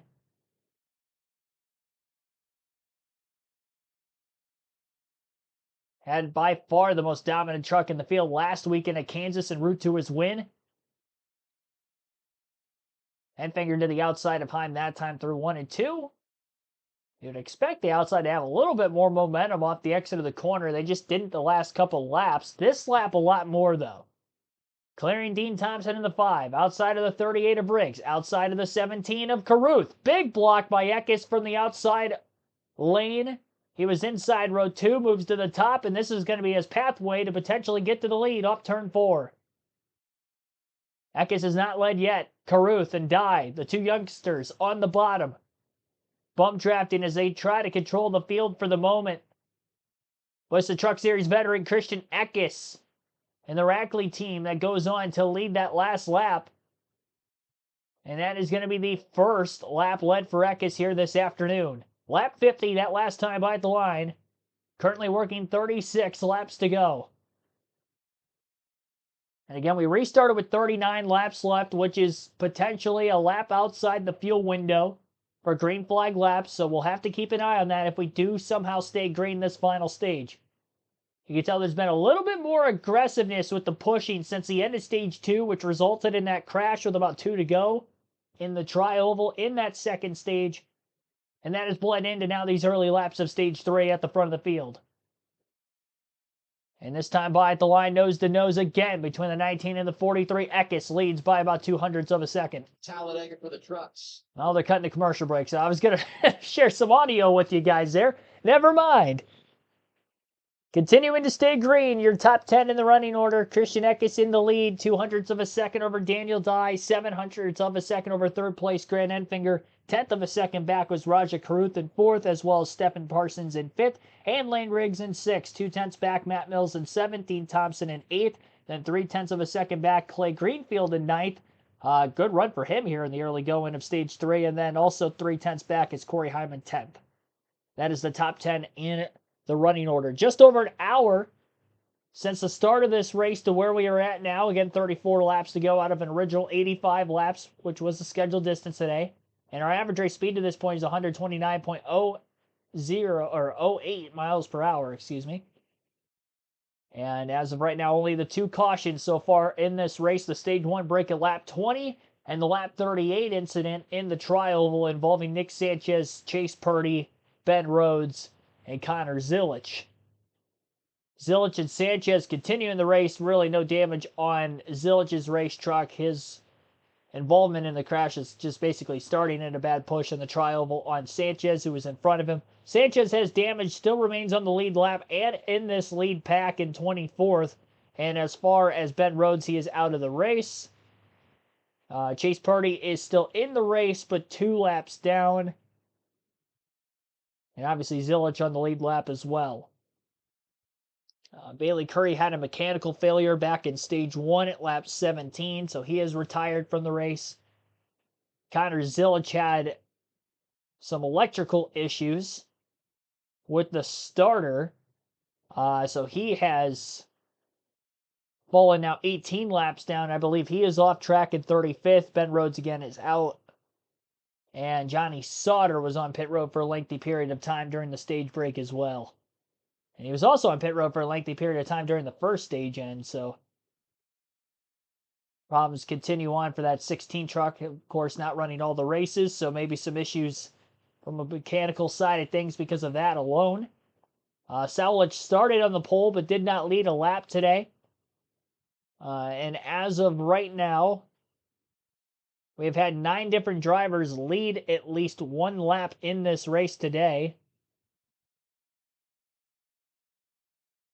And we've had 23 lead changes, and now we've got green flag pit stops. Talladega, scheduled green flag pit stops for many of our front runners. Yeah, comfortably in their window now to make it to the end with a little bit of insurance. Got to be very careful here. No speeding on pit road. No mistakes here. A group one came, so there'll be a group when we go out together, so they'll be able to run faster than those single trucks. So I think it's a good call by these guys. I think someone that probably was playing and someone who said, it's when somebody comes follow them. And I think there's another load of trucks that are going to try to go long way in this thing and see if that plays out as well. It's going to be interesting to see how many people stay out. This is a great line of trucks right here drafting. That's maximum speed there, maximum velocity with that tight line of trucks, single file. Look like a mix of Fords and Toyota right now. Christian Eckes, playoff eligible, so close to the championship 4 season ago. The 19 leading the way right now.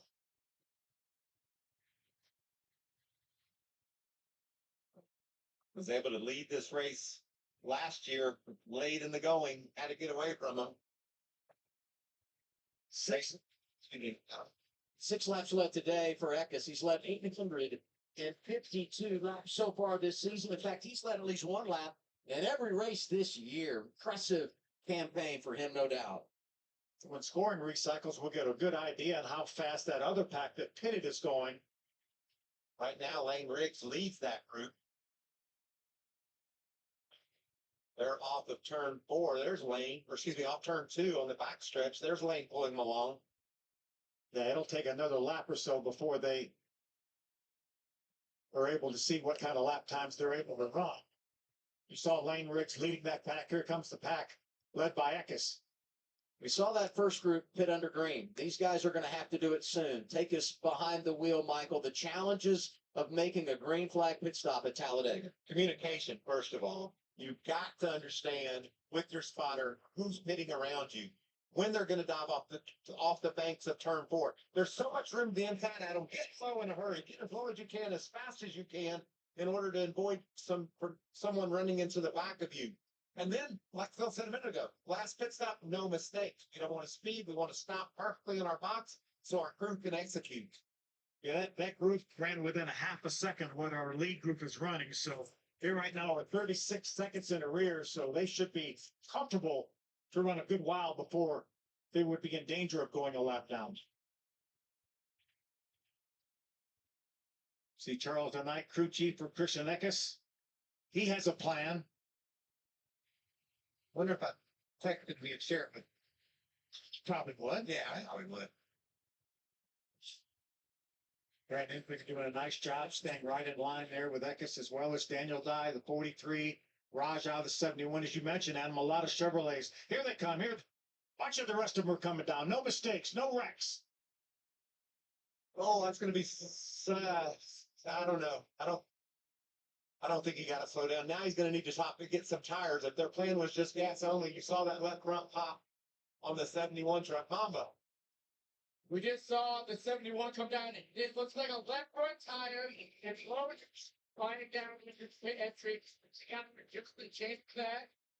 A little bit of hang up because they weren't 100% ready for that to happen. 71 is down and away. Did you? For the 18 of Tyler Ankrum, it was a precise 5 seconds of fuel. That's exactly what he needed in the 19 of Christian Eckes. This was part of the plan. Let the first wave pit come as the second wave. That way you can protect your truck just a little bit. A few drivers have stayed on track. Look at the damage for the 77 of Chase Purdy. Tried to repair that truck. You see the tape on it. Now he's got a right front flat, looks like. I didn't realize he had that much damage from the wreck. Expected or suspected, Raja Carew just doesn't get her slowed down in time to make pit road speed. And flies the left front tire, doesn't he, Michael? Yeah, he slid up to left front tire to up top, right about there. And the team was just going to gas and go, and they saw the tire was flat, and they had to regroup. Whoa, got such heads up driving by Caden Honeycutt. Grant Enfinger had to change lanes. There was contact. See, Daniel Dye was going to try to come as well. He was too fast. Wow. It back up. Man, there's a lot of things going on in pit road. Watch that white truck right there. Norm Benning, he gets turned around. Stephen Parsons coming out of his box. It looked like Stephen was coming out of his pit box and got into Norm as he was trying to get into his. Remember when Brad Keselowski was racing here at Talladega, coming on a pit road in the cup race, gets hit, spins right into his pit stall, they service it, he drives on. Lane Rigg was trying to get inside of the 13 of Jake Garcia. Looked like he had room. And then Jake shut the door.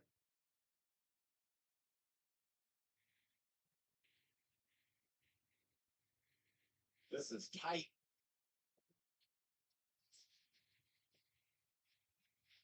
Eight gets the run to the inside of Garcia. Garcia blocks him. I think that's why that Lane fell in behind him. You don't really get a penalty at this point. Wow. Yeah, you don't want to put it in NASCAR's hands on having to make a call. They can also say that the 13 forced him down there and black flag him. Serving his pass-through penalty for that speeding violation that you documented on Raja's pit stop. Good news for him. Was able to collect some stage points today, and that benefits you if you don't have the outing you would have liked. Stage points can bail you out a place like Daytona or here at Talladega. See if Stephen had any damage to that hood. I think a little bit on that right front corner. Yeah, he got a little bit of that damage with the contact with Matt Mills earlier. See a lap truck trying to get down in between these four trucks, and you see the passenger trucks going around the outside of them. Top three trucks yet to make a pit stop. Well, how about that? Sutton and Maggio. They still have to come to pit road. Behind them, Honeycutt, Sanchez, Enfinger, and Eckes could be battling for the race lead when we return to Talladega with 24 to go. I don't mind the strategy by White, Sutton, and Maggio, and they won't have to pit under green flag conditions as they run, again, first through third. Lead pack of trucks post green flag pit stops are battling for what could be the eventual lead if we continue to stay green. Meanwhile, we've got trouble down into turn one. Lane Riggs back across the racetrack, hard into the outside wall. Multiple trucks up against the wall. A few of them spinning down in the grass in turns 1 and 2 as the big one has struck under the commercial break with about 24 laps to go. And it looked to be about a dozen trucks or so involved in that incident with significant damage. Lane Riggs, Matt Mills, Jake Garcia, Tyler Ankrum, Dean Thompson involved. Several others. Riggs was kind of at the front of it. He had gotten turned down the track going into turn one, and by the time they entered the corner onto the banking, he came up and cleared into quite a few other trucks. Obviously, he was out of control when he came back up into traffic after getting turned down the racetrack initially. So caution is out, the big one again here at Talladega. And that is the caution those three guys at the front of the field of White, Sutton, and Maggio needed to continue to keep this track position. Crazy sequence of events there. We'll have to wait to see on the replay exactly how it started, as it all happened very quick.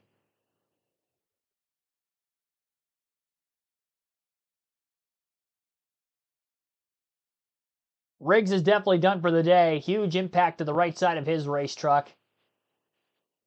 He is out under his own power. Good to see. Same for Dean Thompson. Garcia's out of his truck.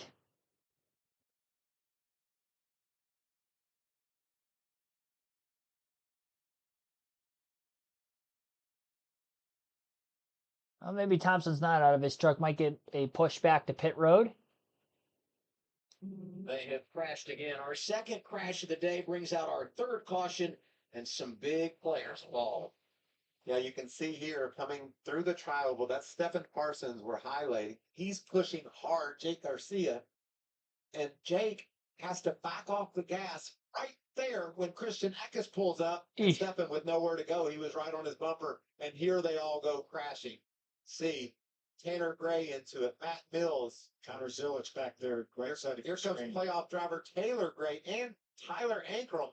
All these trucks spinning. I think our two playoff guys here didn't have any damage to speak of. Yeah, Jake Garcia had no choice but to back off the throttle when Eckes pulled up in front of him. And again, Stephen had no time to react. Look at the 17 of Gray spinning in the dirt, but getting through there. I think he's going to be fine. Let's go on board with Lane Riggs and see what he sees. This is going to be a hard wreck for me.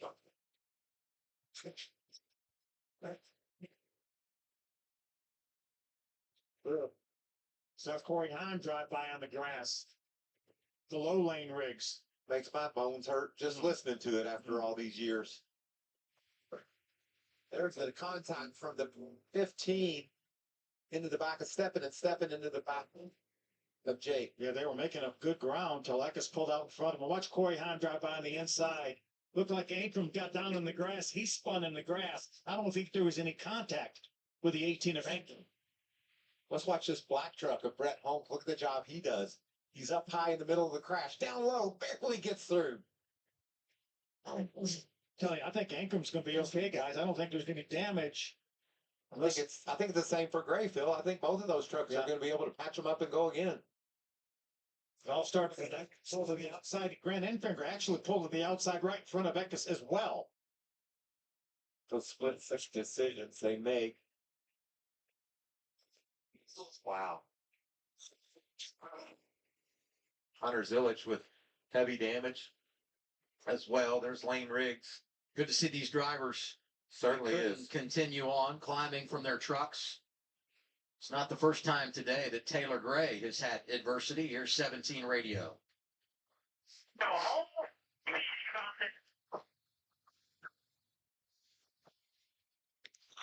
Brinker 19. I got a little bit of disgust, but Phil, you know this. You're out there by yourself. You got that button. You want to tell people how crazy things are, and you push it, and you tell everybody, and then we get to listen. The good news was back in the day, nobody was really listening to us. Never with our team. I said some real dumb stuff. I can tell you that. You look at the drivers involved, and you saw Tanner Gray going to the garage. You know, he had failed to complete only 2 laps this year coming into today's race. Wow. This will be his 5th DNF at Talladega in 5 races. Just such a tough venue. Dean Thompson, top 5 here a year ago. Talked about Lane Riggs, Matt Mills involved after winning the opening stage. A lot of really good trucks, drivers that no doubt could have won today that have suffered damage. And this our second crash of the afternoon. That's a lonely sound, isn't it? Yeah, it's not a good one either, is it? Truck hauled back.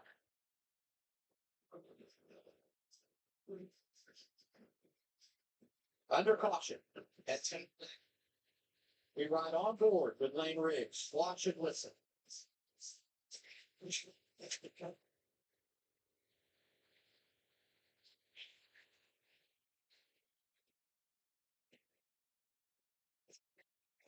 Just our second incident of this Truck Series race. The Love's RV Stop 225 at Talladega. And we have only 21 laps to go under the caution for the 3rd time entirely. Of course, the 2 stage ends earlier.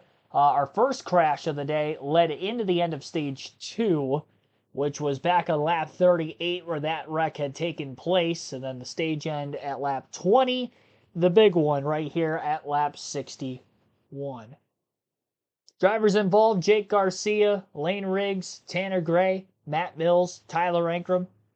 Looks like Tanner Gray also involved, Dean Thompson, and the 7 of Connor Zillich involved in the incident also.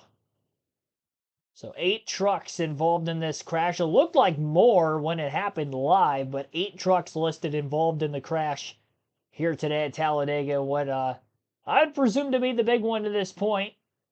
Hopefully we don't see a bigger one.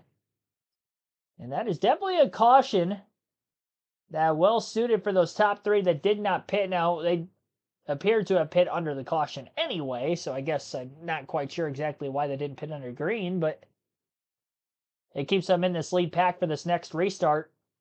And now we only have 24 trucks on the lead lap, I do believe.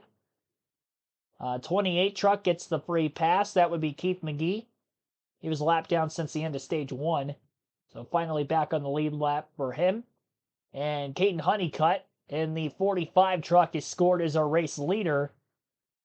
So he will be the leader on the restart. We'll go through the full field running order here before this next restart. We got Nick Sanchez in 2nd, Grant Enfinger 3rd, Christian Eckes 4th, Stephen Parsons 5th, 6th for Stuart Friesen, Corey Himes 7th, Taylor Gray 8th, Matt Crafton 9th, Ty Majeski 10th, Danny Bone 11th, Ryan Reed 12th, 13th for Lawless Allen, Daniel Dye 14th, Jason White 15th, Corey Roper 16th, Dawson Sutton 17th, Mason Maggio 18th, Clay Greenfield 19th, and Spencer Boyd is 20th.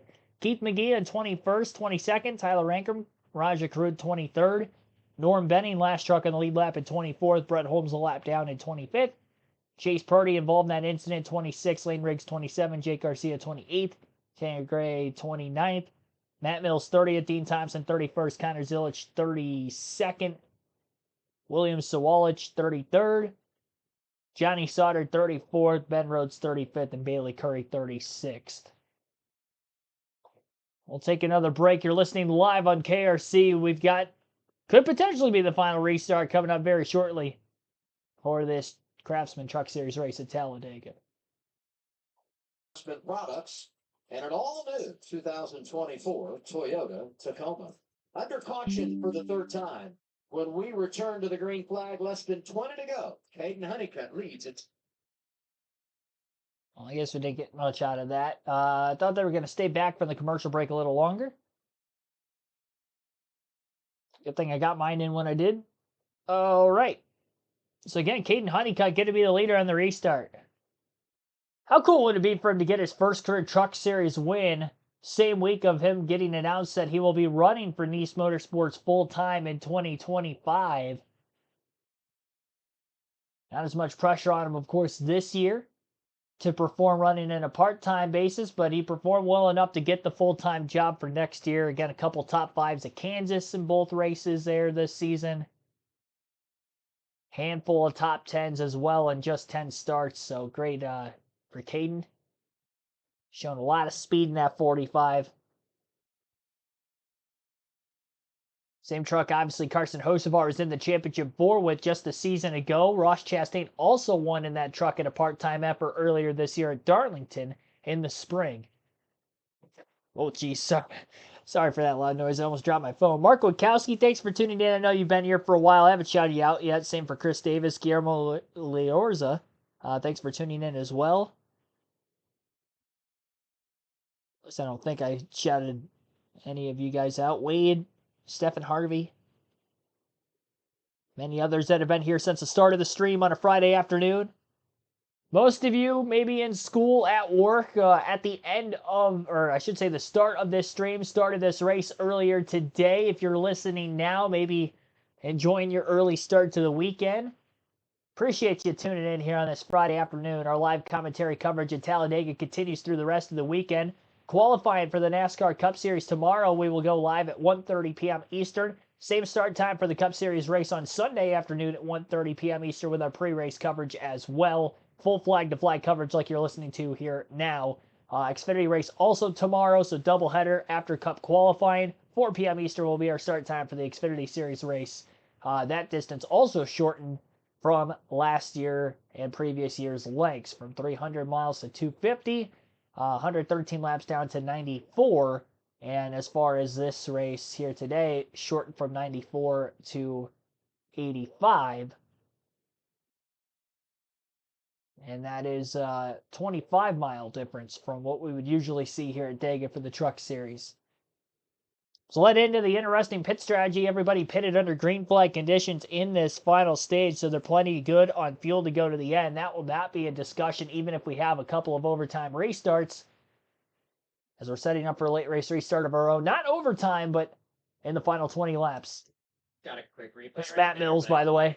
I don't know. I thought we were just gonna kind of ride there, and I also went through a late block or whatever. 75 truck kept acting like he had a problem or something. Like I don't know, he kept jumping out of line. I don't know if he had something going on or what. So he kept stacking top lane, but that wasn't on him right there. That was, you know, a block gone wrong, or I don't know, way too aggressive to just be riding. Or I don't know what happened right there. That's weird, but no, I hate it for JF Electric and Utility. We were finally gonna have a good day. I thought it's been a lot of ups and downs this year. Past 5 weeks have been nothing but downs. So was hoping to pull something good out there. It was cool to get a stage win. Let's mark that off the bucket list. I was waiting to talk to Phil and Mikey up in the booth. They didn't want to talk to me, but we'll get ready for Homestead and just try to find some momentum to build into next year.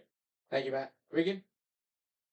Well, Mark Hillman, you guys came down pit road. Worst case scenario, you get caught in a wreck. Is it best case scenario, though, that it was not that bad? Yeah, no, we're in good shape. We had to do a little fender repair and a little bit of just do tire clearances, make sure everything was good, but we're back on track. So I think we're gonna be fine. Go race. We'll be fine. All right, good luck the rest of the way, Adam. I can tell you, Mark was right down here with a first-hand view of everything, coordinating his team. Very, very coordinated by the crew chief here. Mark, a blue-collar crew chief, not afraid to get in the middle of it, make it all happen, and we'll see if his driver, Tyler Ankrum, can bounce back for adversity. We anticipate the green flag with 17 laps to go. Stephen Parsons going to come down the pit lane. Front row is going to be Caden Honeycutt. And how about it? Nick Sanchez there with him. Great rally for Sanchez after a wreck at the end of stage 2. Green flag is back in the air. Good launch on that outside lane and a good push from behind from Grant Enfinger as well in that double yellow line lane. And that's going to allow for Eckes and Honeycutt to be clear of Sanchez. And with the damage to Sanchez, I wonder if he's maybe not a great lead truck. That inside lane clear by 3 or 4 trucks on the back straightaway, though we did see this on the last restart as well. Eckes to the outside now to get pushed by the 2. Big loose moment, but is able to get to the lead. There is some damage on the nose of the 45 of Honeycutt that I was just seeing there. I don't know what incident that could be from. Could have been holding him back on the restart and the clean air advantage as well. Maybe a disadvantage for the 45 team. So Matt Crafton jump into the third line. He got loose. He falls further back. Carruth behind him. Now to the tail end of the lead pack of 24 trucks. Sanchez leads the first green flag lap following the restart. 16 laps to go at Talladega. Sanchez controlling the outside lane for the time being. Inside lane is open for Honeycutt if he can get the push and the help from behind from Stuart Friesen and Corey Heim. Not going to get it yet. Eckes of the 19 truck continues on. Big shot from Enfinger. Eckes takes that shot to the back of the 2 truck of Sanchez. Enfinger to the bottom. The 19 moves down right in front of him as he got a bit loose into turn 3. All 3 of those top 3 trucks from the top lane went to the bottom and all clear. Maybe it wasn't 100% clean in doing so, but they were able to get down there. Enfinger from 3rd back to the outside. Taylor Gray right behind him. 3 playoff drivers make that 4 in the top 5. With Sanchez leading the way. A win and an advancement to the championship 4 for those drivers with the P parentheses on our leaderboard if they can win this race today. Sanchez and Enfinger, a lot of lane changing going on between those 2 drivers, and really Eckes initially on the restart as well. With Jake Garcia, Jake, you were making some moves towards the front. What happened in that one? Yeah, just the push gone wrong there. The intensity was picking up a lot there at the end, and that's super speedway racing. So that's kind of what you get when you put a bunch of trucks up there with the sticker plates going 180 miles an hour. So, just super speedway racing. But I want to thank all my guys who had a really fast truck, ran up front all day, and I want to thank Quanta Services. I want to thank Duke and Ronda Thorson for giving me the opportunity, and I want to thank God for everything. And I just really thankful for this opportunity, and just hopefully we can move on. We got 3 more races, I think, and to end of the year, so hopefully we can make the most of it.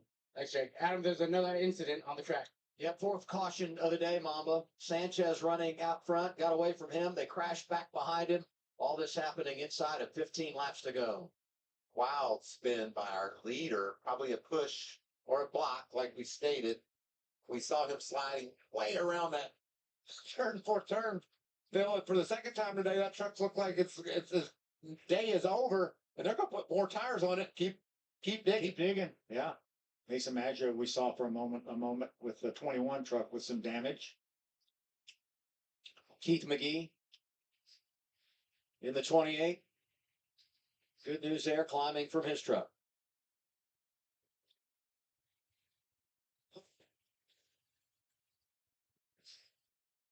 Talk about a push gone wrong or a block that was applied a little bit late. Let's see if we can see what happens here. I think a push by Eckes. Yeah, I think Eckes got in the back of Sanchez. And look at that slide. Oh. Keith McGee barely slipped by the 2 of Sanchez and into another competitor. There's another look at it. You see Enfinger pulls to the outside. There's a push right there. Nick did his best to stay with it. He did a great job of fighting that thing. That's twice today. He's been involved in a crash. Now, earlier he had some contact right here, stays off of everyone, but just remarkable to execute once it gets away from being 180 miles per hour. See, I think is it Daniel Dye that comes along and watch Daniel.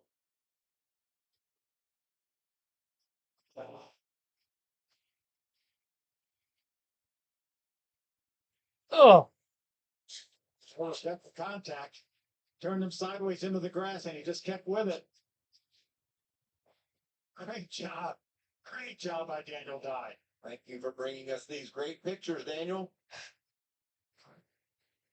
The hard contact with the 20th truck right there of Keith McGee into Mason Maggio. Look at the front of that truck. Nick Sanchez radio. All my life, Cole.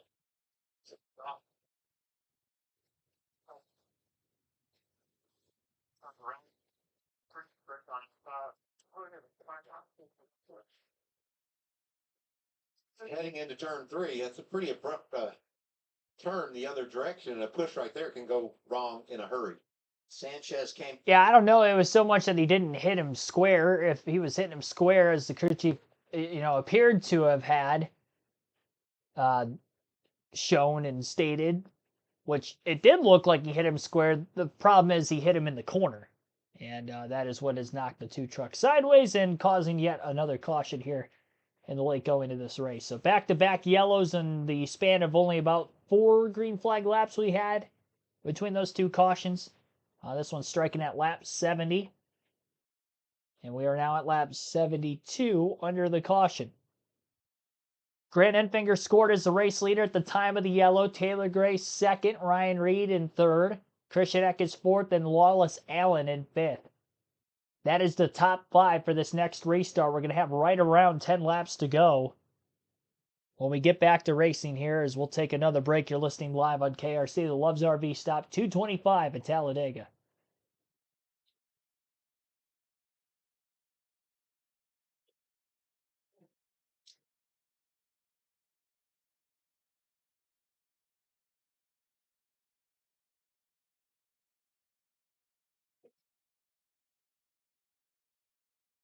Up to 36 likes on the stream right now. Our goal was to get to 50.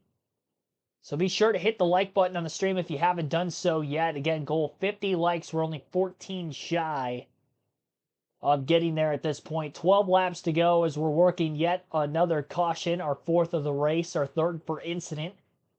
And all 3 incidental yellows have now stricken within the last roughly 32 laps or so. Grant Enfinger's led for the most laps so far today, 9 different times for a total of 22 laps led. He is our current race leader as well. Matt Mills, who was the Stage 1 winner, led for 14 laps, 5 different times. Enfinger, of course, won Stage 2. Trying to get the race win, though. That will advance him into the championship 4. If he doesn't, though, at least he had a lot of stage points today. 19 total, a 1st and a 2nd. Most stage points of not only any playoff driver, but any driver in general, as he ended up scoring 9 more stage points to the next closest driver to him in the playoff standings. Very good day for Enfinger as he came in minus 11 on the cut line. And a few of those playoff drivers having problems today. Nick Sanchez involved in a couple of these incidences. Taylor Gray as well, though Gray has recovered to now running up in the 2nd place position. And Nick Sanchez recovered there initially. Now he's going to have to recover again as he's tail end of the lead lap, scored in 23rd. Not sure who got the free pass with this caution. If anybody would have gotten it, potentially. McGee out of the race following the incident. Sutton has dropped off the lead lap, at least for now. We'll wait to see if he will continue on to the race or not. Again, 12 laps to go for the moment. Probably going to restart with about 9 or 10 laps to go, I would imagine, when they get things cleaned up and all the safety crews off the racetrack. You, Jeff Hensley. Jeff, we talked Crew chief a for little bit ago, and I asked you, what do you got to do to get to back of the front? And you just said, we got to go. Well, apparently Taylor Gray, I believe. Received by your driver. Yeah, we've been pretty lucky. Anytime you can spin through the grass at Talladega and not have to pit, come out in the top 5, it's looks pretty good. But our place of hope, Toyota Tundra, has been really, really good all day. Taylor has drove a heck of a race. Cut a left front tire down there at the beginning of the 2nd stage, had to come in and lost all our track position, and we're just trying to make the best of what we got here. I think at Talladega, anybody got a shot. But guys did a good job over the wall with the repairs and got the left front change there and everything. So, heck, we'll just see what happens. But still, 5 laps is a long time at this place. But we'll see what happens. Everybody's done a good rate. Good job. Thanks, Jeff. Mikey, have you ever slid through the grass at Talladega and still had a shot at a win? No, but I've done a lot of good things at Talladega and didn't win. And then I did some things that, you didn't think you did the right moves, but you learn from them throughout the day. And I think that's the key, just getting better every lap and being ready for the sprint to the finish. It's going to be full contact NASCAR. They're going to be all over one another. How do you survive it? Put yourself in a position to do just that. When we go racing once again, another caution, we could get overtime. All righty. Well, we've had 5 drivers since 2018 to lead only the final lap of a Truck Series race at Talladega. Those drivers being in 2018, Timothy Peters, Spencer Boyd in 2019, Tate Fogelman 2 years ago for Matt DiBenedetto, Rafael Lessard in 2021 for KBM, leading only the final lap in that race. So it happened again. You never know, and it was all for their first career wins other than for Timothy Peters in 2018 of those 5 different winners as well. Spencer Boyd staying out of trouble today, currently 16th on the lead lap in the 76 truck. One of those winners is in this race today. Shout out to Norm Benning, running in the 17th place position right now. How old is Norm? I'm about to Google it. I'm not sure exactly how old he is. He's got to be 70, right?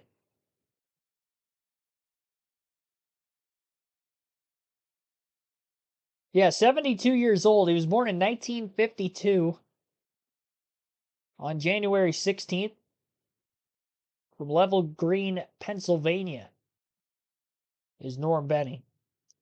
That's crazy. 72 years old, running this truck race at Talladega, and he's currently 17th. He stayed out of trouble all day. Stayed on the lead lap the whole race. You really don't see the 6 trucker really, Norm Benning ran truck, even stay on the lead lap the whole race, even on a super speedway like Talladega. I mean, usually he's off the pace, but he hasn't had to get the wave around or a free pass. Good on him. Towards the front, do you think you have the moves to make to get this thing done? I don't know if we can lead real well with the nose damage we got, but it seems like if you're running about 3rd coming to the checker, that's a good spot to be in. Earlier this week, Nice announced that this driver, Caden, is coming back. That's got to be exciting. If you guys can pull this off, that'd be a good way to go into the winter. Yeah, definitely. It'd be awesome if we could pull that off. But, if not, we're just learning for Daytona and just getting his drafting down for Caden. And you just never know how it might turn out. Never know how it's going to turn out, Adam. A couple of races earlier this year where Caden wasn't driving the 45, but he was right there with the race team, behind the scenes, making all the... That was obviously the crew chief for Caden Honeycutt. Honeycutt is going to restart outside of row 3 in the 6th place position. Saw that bit of nose damage maybe caused him to drop out of the race lead on that last restart. He was a controlled truck initially, but his first 3 trucks on the outside were all able to clear him and trying to battle it out amongst themselves. So one of those 3, Nick Sanchez, no longer up there after getting involved in that spin. Again, Sanchez still in the lead lap. A little bit more damage than he even had before back in 22nd. Corey Roper in the 8th place position. I remember he almost won at Daytona a couple years ago, ended up having a podium finish, so maybe he could pull off a near upset here today. Clay Greenfield, who was having electrical problems when the race was about to begin, qualified in 21st. He's up in the top 10. Be some feel-good stories for some drivers up there at the front of the field who have never won in the Craftsman Truck Series level. 9 laps to go on this restart. Will this be the final run to the checker? We'll wait and see. Green flag is going to be back in the air. Enfinger, Taylor Gray, front row. Gray on the outside, Enfinger down low. You got 3 playoff drivers restarting 1, 2, 3. Again, a win, and they're in the championship 4 with this round of 8 opener on the line right now. A lot more organized on the bottom lane than the top. Not a great push from Ryan Reed to the back of the 17. Reed initially just goes down to the bottom. Has enough room for Taylor Gray to move down as well. So the top 3 cars clear on the bottom, and then Gray in 4th now, Reed in 5th. Pretty organized start at the front of the field. Not sure if that was planned for the top 2. And a lot of other cars who were on the outside behind them. Caden Honeycutt fading in the 45. He has fallen outside of the top 10 after restarting in 6th. He goes towards the tail end of this long single file line around the bottom of the racetrack. With only about half the field on the lead lap, and a lot of them maybe not as strong of trucks from the beginning of this race, it's going to be interesting to see where the runs and the momentum will come as we're down to 8 to go. Wallace Allen taking a peek to the outside in the tri-oval as these trucks are just getting up to speed now into turn 1. Second lap following the restart now. Enfinger has dominated this race about as much as you could have dominated with the amount of lead changes we've seen. He's by far led the most laps and the most times. And now just try to control what he can out of the rearview mirror while the 19 of Eckes pushes him down the back straightaway.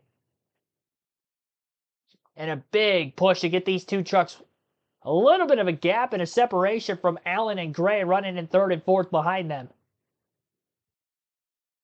So with 7 laps to go now at the line this time by, Grant Enfinger has won on a super speedway before. He has a Daytona win, but he has never won here at Talladega in his Truck Series career. He was in the championship 4 a season ago, came very close to the championship, battling Rhodes in the late laps with damage on both of those trucks after earlier incidences. And although he wasn't able to win the title and finish 2nd there, could this be the run to his first career Truck Series championship and his first year with the new team? He hasn't even won a race at all yet this season, but consistency has been there for the 9 team. And even in these early playoff races has had decent speed. Not race-winning speed, but decent speed. Today, he does have race-winning speed, and we'll see if he can conquer this beast of a racetrack. 6 laps to go now for Grant Enfinger at the line. Still single file. Back to Clay Greenfield as the last car in this single file line. Greenfield is in 16th as of right now, and Honeycutt has lost the lead draft with the damage to the nose, unfortunately for him, as he's back at 17th, a second off the lead pack, if not more. And no drafting help behind him, as Danny Bone in 18th is now 6 laps down with Nor Benning back there as well. So just 16 trucks in this lead pack. Still waiting on somebody to make a move. Brett Holmes on the 32 truck going to make a move, but nobody's going to go with him. 1 truck goes with him. It looks like Stephen Parsons, 75. Clay Greenfield in the 95 also going up there. So last 3 trucks in line on the outside lane trying to get something going. I don't think they're fast enough that deep in the field to try to make a move. They're trying, though. Parsons was aggressive with his pushes earlier. And he's being aggressive with it again. He's got a little damage to the right front fender of his race truck from that incident. That was when he had knocked Jake Garcia sideways into turn 1, which then made contact with Riggs. That was that big accident that involved 8 trucks. Middle of this final stage. A couple playoff drivers moving into the outer. Tadius pushes the 32 to the 71, now into the 11. Corey Heim, the leader of this 5 to 6 truck group of trucks on the outside. Top 6 or 7 on the bottom lane still clear. I would imagine Heim's got a strong race truck. He's going to need some strong pushes from Raja Karuth and Brett Holmes to really get this line moving. And he's running out of time to do so. Just 4 laps to go. 4 to go for Grant Enfinger. Top 6 trucks on the bottom lane, single file. 7 of the 8 playoff drivers in the top 10 in the late going here at Talladega. So you know the points are going to be very tight exiting this race. Who doesn't have to worry about points the next 2 races? We'll have to wait and see.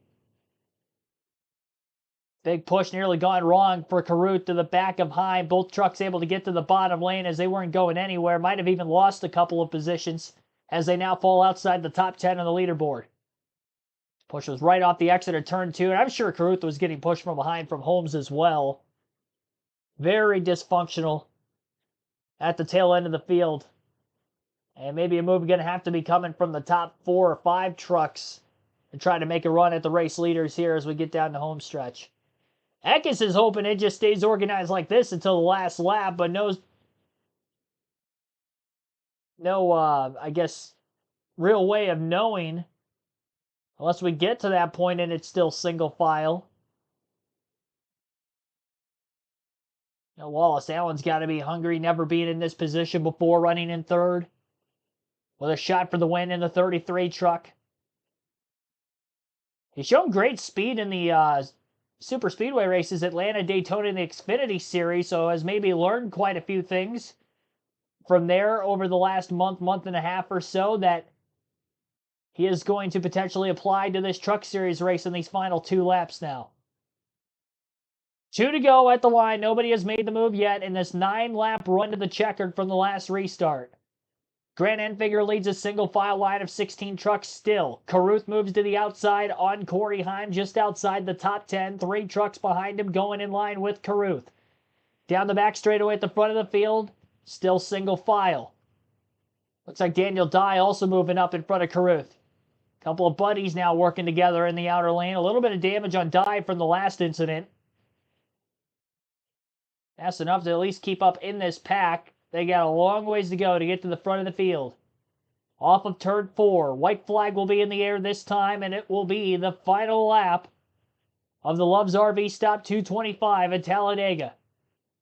Again, that spot in the championship 4 in the line. Those top 2 playoff drivers. 4th, also a playoff driver, as well as 6th. Into turns 1 and 2. Enfinger still leads. Eckes waiting to make the move. Hasn't built up a big gap between them yet. Eckes being very patient down the back straightaway. Now we got moves going on behind the top 3. Taylor Gray moves up as well as Tyler Ankrum into the outer lane. Eckes pushes the 9 truck pretty far out ahead.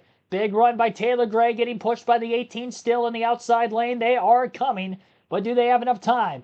And Eckes backs off in the middle of 3 and 4 on the 9. Wallace Allen moves to the outside.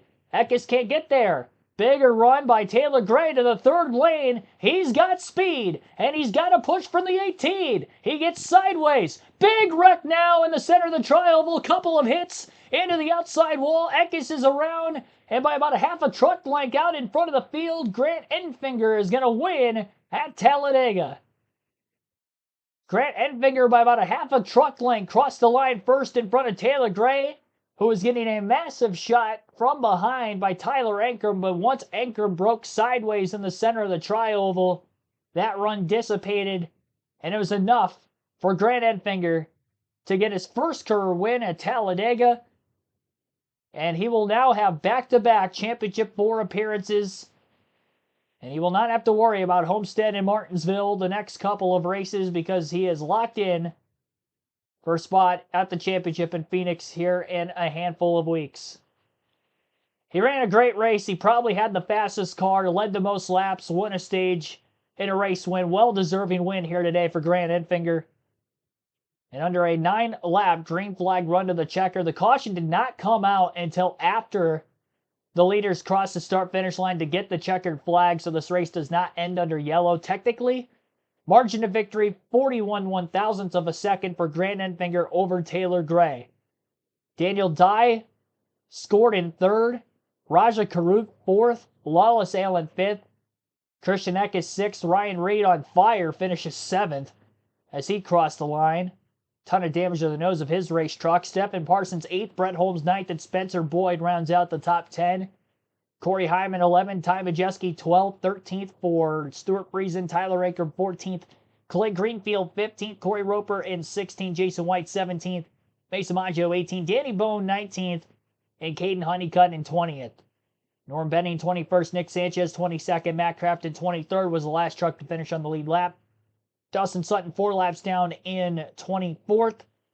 And everybody from 25th on back DNF today. Chase Purdy finishing 25th. Keith McGee 26th. William Sawalich 27th. Lane Riggs 28th. Jake Garcia 29th. Tanner Gray 30th. Matt Mills 31st. Dean Thompson 32nd. 33rd Connor Zilich.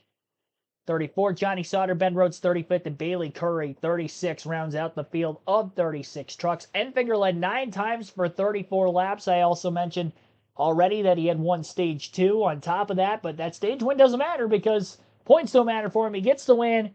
He's in the championship 4. Again, first season with a new team here for Grant Enfinger and his first win of the 2024 NASCAR Craftsman Truck Series season. Here is your race winner on the front stretch with his interview. Grant Enfinger, the first driver this season. So go ahead and cast a check all the way to Phoenix with this win today. Grant, your second win at your home track. Talk me through this last lap. Coming to start finish line, you had to fend them off. How did you make that happen? That's Tim Peterwin right there. We know stuff was going to get dicey. The biggest thing, we didn't make all the perfect decisions today, but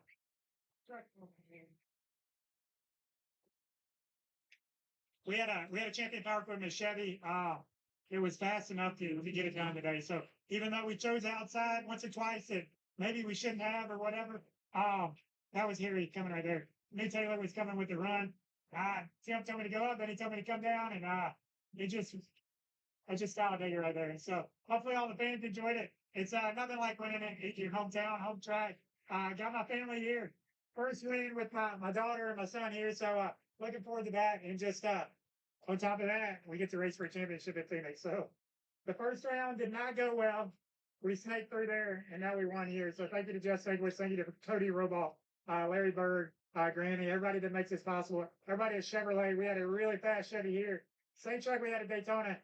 We didn't have anything to run with them at Daytona. Here we had a truck that could win all day. You mentioned Cody Robaugh, Jeff Stankiewicz, just CR7 team, essentially a brand new race team this season. What's it mean to get this team to victory lane with everything you've worked so hard for this year with these guys? You know, Cody's been racing for a long time, so it's not a first-year team, but we revamped everything.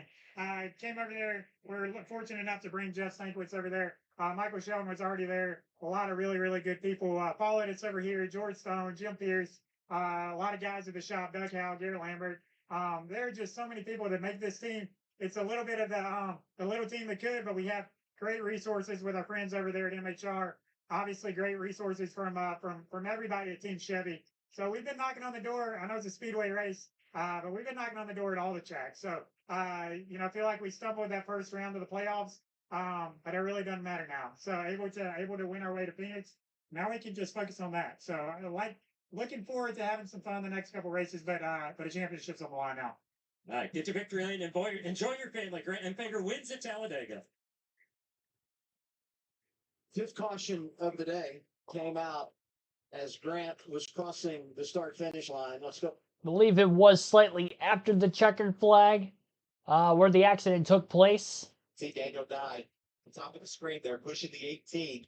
And right there, the 18 just runs out of places to go into the back of the 17, and then he pushed him around. But Daniel can't see what's happening ahead of him. That's just Talladega.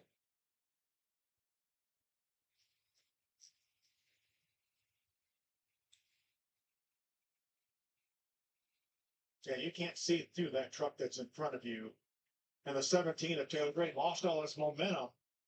We're going to see it again here when a great run going there, and he's going to lose his momentum. And Daniel's already pushing the 18 into another apron. A lot of good trucks with it, though. You hate to see that happen. I think the most.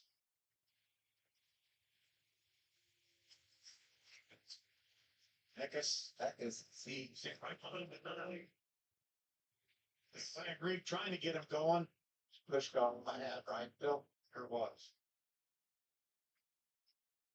Some of these finishes going to be unofficial because of the way this race ended.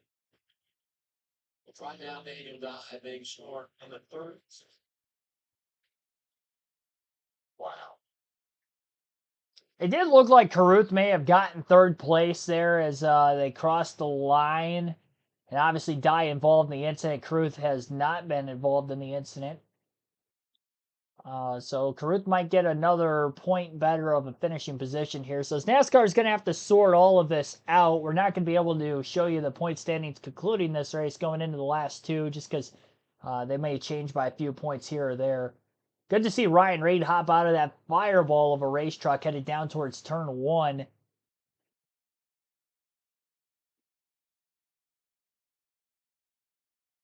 Still being scored with a top 10 and 7th. Had a pretty solid day up to that point. A lot of tore up trucks crossing the line that did still end up getting good finishes. I mean, even Daniel Dye scored in 3rd right now after having quite a bit of damage to his truck in this last incident as the checkered flag was flying. But what we do know for a fact, again, Grant Enfinger with the win. Margin of victory, 41 1,000ths of a second at the line by about a half a truck length or so over Taylor Gray in 2nd. Other race stats on this one, 1 hour, 57 minutes, 3 seconds total time on this race. It does not show checkered flag on our end, so it might have actually been a quicker race than that. This could be dropping the average race speed down a bit, because as of right now, it shows 127.22 miles per hour. We had 12 different drivers lead at least one lap in the race today, 27 lead changes in this just 85-lap race. Grant Enfinger, again, led 9 times for 34 laps, won Stage 2. Stage 1 won by Matt Mills. He led 14 laps. Nick Sanchez led 4 times for 10 laps. And then after that, we had 3 laps led for Daniel Dye, 2 for Raja Karuth, 8 for Christian Eckes, 1 for Stuart Friesen. Caden Honeycutt led for 3. Matt Crafton led for 1. Dawson Sutton led for 1. William Salwich from the pole did not lead a lap, but obviously, again, started out in front of the field, so I didn't count him as a race leader in that. Chase Purdy led 1 lap, and then also Jason White led a lap when that caution came out when he had stayed out on the racetrack a little bit longer in the middle of green flag pit stops, so that's where he was able to lead. But that is going to wrap up today's live commentary stream of the NASCAR Craftsman Truck Series Love's RV Stop 225 at Talladega. Congratulations to race winner Grant Enfinger, and good luck to him in the championship for Phoenix in a few weeks. Next Truck Series race is not until Homestead, 2 weeks off for the Truck Series, so no stream for them at the Roval next week and at Las Vegas the week after that. We will have full live flag-to-flag coverage of tomorrow's Xfinity Series race along with Cup Series qualifying. We'll start things off with Cup qualifying at 1:30 p.m. Eastern and the Xfinity race at 4 p.m. Eastern. Our Sunday coverage of the NASCAR Cup Series at Talladega, the Yellowwood 500, will begin at 1:30 p.m. Eastern with our pre-race show. Appreciate everybody tuning in. Have a good rest of your Friday night. See you back better than ever for our live commentary doubleheader tomorrow afternoon. Thanks, everybody. Have a good night.